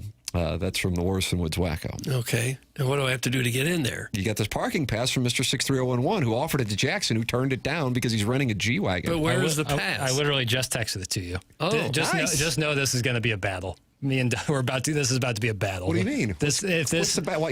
But if you want it, then keep it. No, I don't want it. I'm saying. Then why is it a battle? Because getting it on Doug's phone is about to become a pain in my ass. Because Doug's got a burner? No, because technology, for whatever reason, is cursed with Doug. It's on Ticketmaster. He might get it in time for that Pine Bluff game Tim was talking about. Well, how many does it take? 1,001 clicks to call it up? I've never. This is the first time I've done this. Okay. You've got like a $25,000 pass sitting on your phone. You got to access it. I'm trying. Man, this is going to be huge for you guys. You're going to have a pony tomorrow. Mississippi State, Hale State. You going to bring a cowbell? No, I should. Oh. Apparently I think I've got it up on my phone already. Do you? I want me to be wrong here. Badly. He's got it on his phone, It's baby. buffering, it's buffering. Hang tight. We're trying to complete your request. I don't want to hang tight. I want it now. You're in. We got the Design Air Heating and Cooling email today coming up. Doug's got his parking pass to Lot L. Ladies, Doug Vaughn, Lot L. If you were planning on hanging around St. Louis, now head down I-70 West and see Doug in Lot L. The Huntley. And where'd you say Lot L is? Just to the north of the end zone, right by that tunnel where you go under Stadium Boulevard to go into the that's facility. close. That's why it's the Huntley. Nice lot. All right, it is TMA 101 ESPN.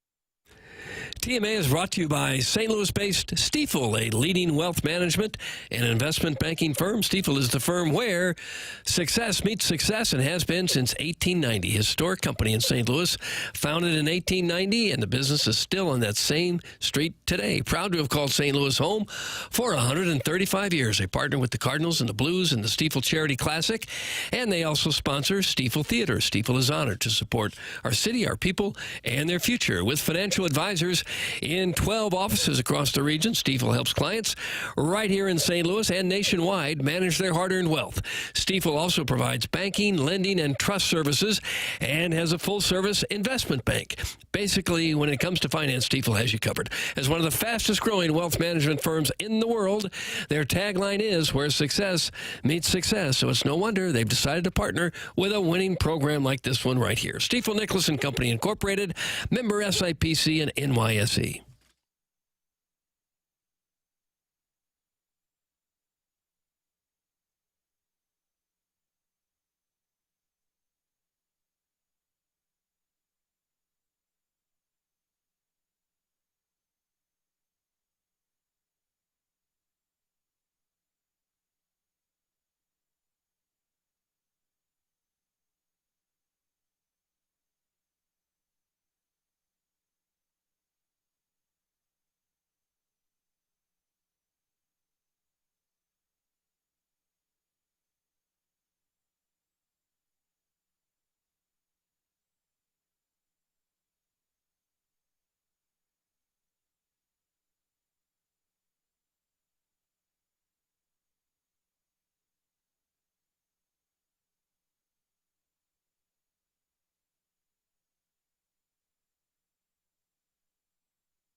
This is Jackson with a Sports Center update brought to you by Saliga Heating and Cooling. Coming up tomorrow, got the little college football action as Texas A&M heads down to Columbia, South Carolina.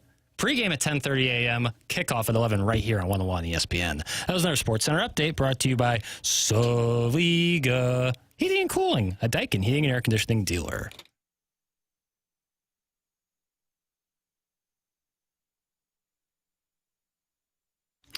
You know, for this Design Air Heating and Cooling email of the day, we have 2 Blues tickets as the prize. And they were donated by a listener, Harry Hogg, who's active in the Michelob Ultra YouTube chat on the TMA STL channel. And now we've got another donation because Seth Goldcamp is donating a $10,000 HVAC unit for the January Emailer of the Month prize. Arbor Day, our two-time, and I think soon to be three-time Texter of the Year, says he would like to donate a propane space heater that renters can compete for during January's email of the day, because we cannot forget our leasing incel community. So he feels like the HVAC system that Seth is donating is kind of biased towards people who own their homes, and he wants those who rent, which he calls the leasing incel community, to have something to compete for. So he's donating a propane space heater. Nice. I don't do space heaters. Why not? I don't trust them. You're gonna sleep. You can go to bed confidently with like essentially a fire going on. Well, I wouldn't go to bed with it on, but if you're up around, it can warm up the house pretty good. So you will not be emailing it in January? No, not for a space heater. All right, fair enough. Doug, it's time for the Design Air Heating and Cooling email day. 2 Blues tickets, Blues Flyers tonight. Puck drop here on 101 ESPN, 7 p.m. Tim, I truly admire you. Where'd that come from? Damn. Just broke. Well, it was great smash factor, 1.47. Meat and potatoes, man. Irish through and through. Respect. You having to work with, we will just say, less than mediocre people like Doug. Well, Doug, you should be in a home. Then there's good old Movie Boy. He has the complexion of an iPhone flashlight, and he takes way too many bro trips, quote unquote. Just suspect. Too many. I'm just saying it. I want to throw a football and Marsha Brady him. You're all smart people. Not sure. So when did it dawn on you that Martin Kilcoyne and Glenn Zimmerman are the great value Michael and Bruce Buffer? They will be on Maury soon. Chairman, I didn't forget about you. You lift weights. We get it. We've all went to the gym at 4 a.m. and met a girl listening to Down on Bended Knee. Just say you paid for the comfort of a female companion. We don't kink shame on this show. I love the show and you all. Not you, Doug. Happy Friday, boys. That's sent from Yahoo Mail for iPhone. Yahoo Mail for iPhone. He's new. Hey, guys, I honestly cannot wait for Email of the Day in January. The chaos and the complaints are going to be legendary, even for this show. I'm already picturing Big Betty from Alton calling station management every day because her borderline racist emails are not being read. And Wanda from Tower Grove South offended by Buck Smoke demanding the prize be earned on the grounds of emotional distress. This is going to be glorious in January. Respectfully horny. That's from the Hunchback of Vaughn Castle. Hunchback of Vaughn Castle. More.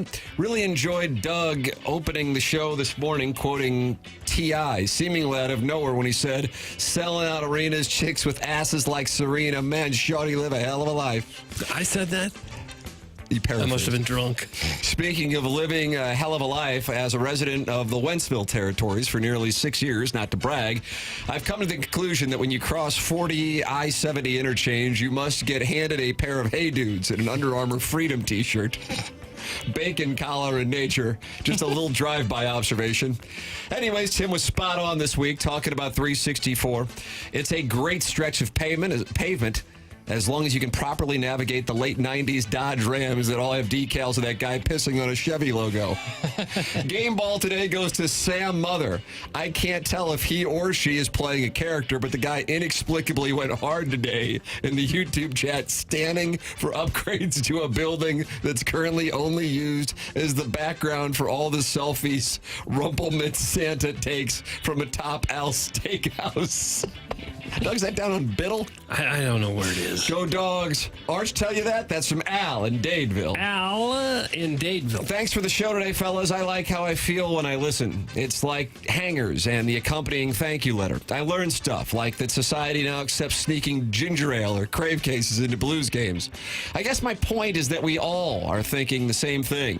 Does Iggy still get to play free golf at Normandy following the $25 million renovation, even if the promise was made by someone no longer associated with the course? That's from Shooter McGavin, the vice president of that weirdo Gritty. He visits kids in the hospital so they can give them a well-deserved sucker punch. Shooter McGavin. What kids deserve a sucker punch? I think they punched the mascot. Gritty. I don't think the mascot comes in and starts punching sick kids. I hope not. Hello, gentlemen. Sugar, let me sniff that loofah pre-bath post-Han bomb, please, and thank you. How you guys doing? Been a minute. It's so funny seeing all the Jeffco fats fax in for email of the day once they hear that they might be able to get their fat, calloused, oil-changing hands on a set of 300-level ducats just to yell, shoot, at Cairo. There's just so much margarine hanging over that off-the-rack belt. Suck it in, fatty! Oh. Anyways, being a golf widow is tough, but at least you can do a bag of woof and prance over to Napoli to hit on some trim without being hassled by your obese husband. See you there tonight, film bitch. Anyways, here's a pic of me and my boy toy, Han. Doug, that's from the self-made stay-at-home Ledoux mom. Self-made. By appointment only. And that's what we have for the Design Air Heating and Cooling email of the day. I kind of like the one right there at the end. Self-made, stay-at-home Ledoux mom. I like the leadoff hitter sent from a Yahoo mail for my iPhone. I liked Alan Dadeville. Oh, brother. That puts me to the test, and I can pick anything, and they win, just like that. I'm a self-made stay-at-home Ledoux mom guy through and through. Congratulations, self-made stay-at-home Ledoux mom. You have won the Design Air Heating and Cooling email today, and courtesy of Harry Hogg, you're going to the Blues game tonight. Maybe she'll take her husband and then go to Napoli. I don't know. It's not up to me, but she's going to the Blues game, Blues and Flyers tonight. I'll be there with my boys, and Chairman Kurt's going to be there. And then Doug, Chairman Kurt, and Jackson are all going to Columbia tomorrow. Unbelievable. Yeah, that's the plan. That's the commitment to journalism this show has. BK and Ferrari are up next. We got to go. Bye.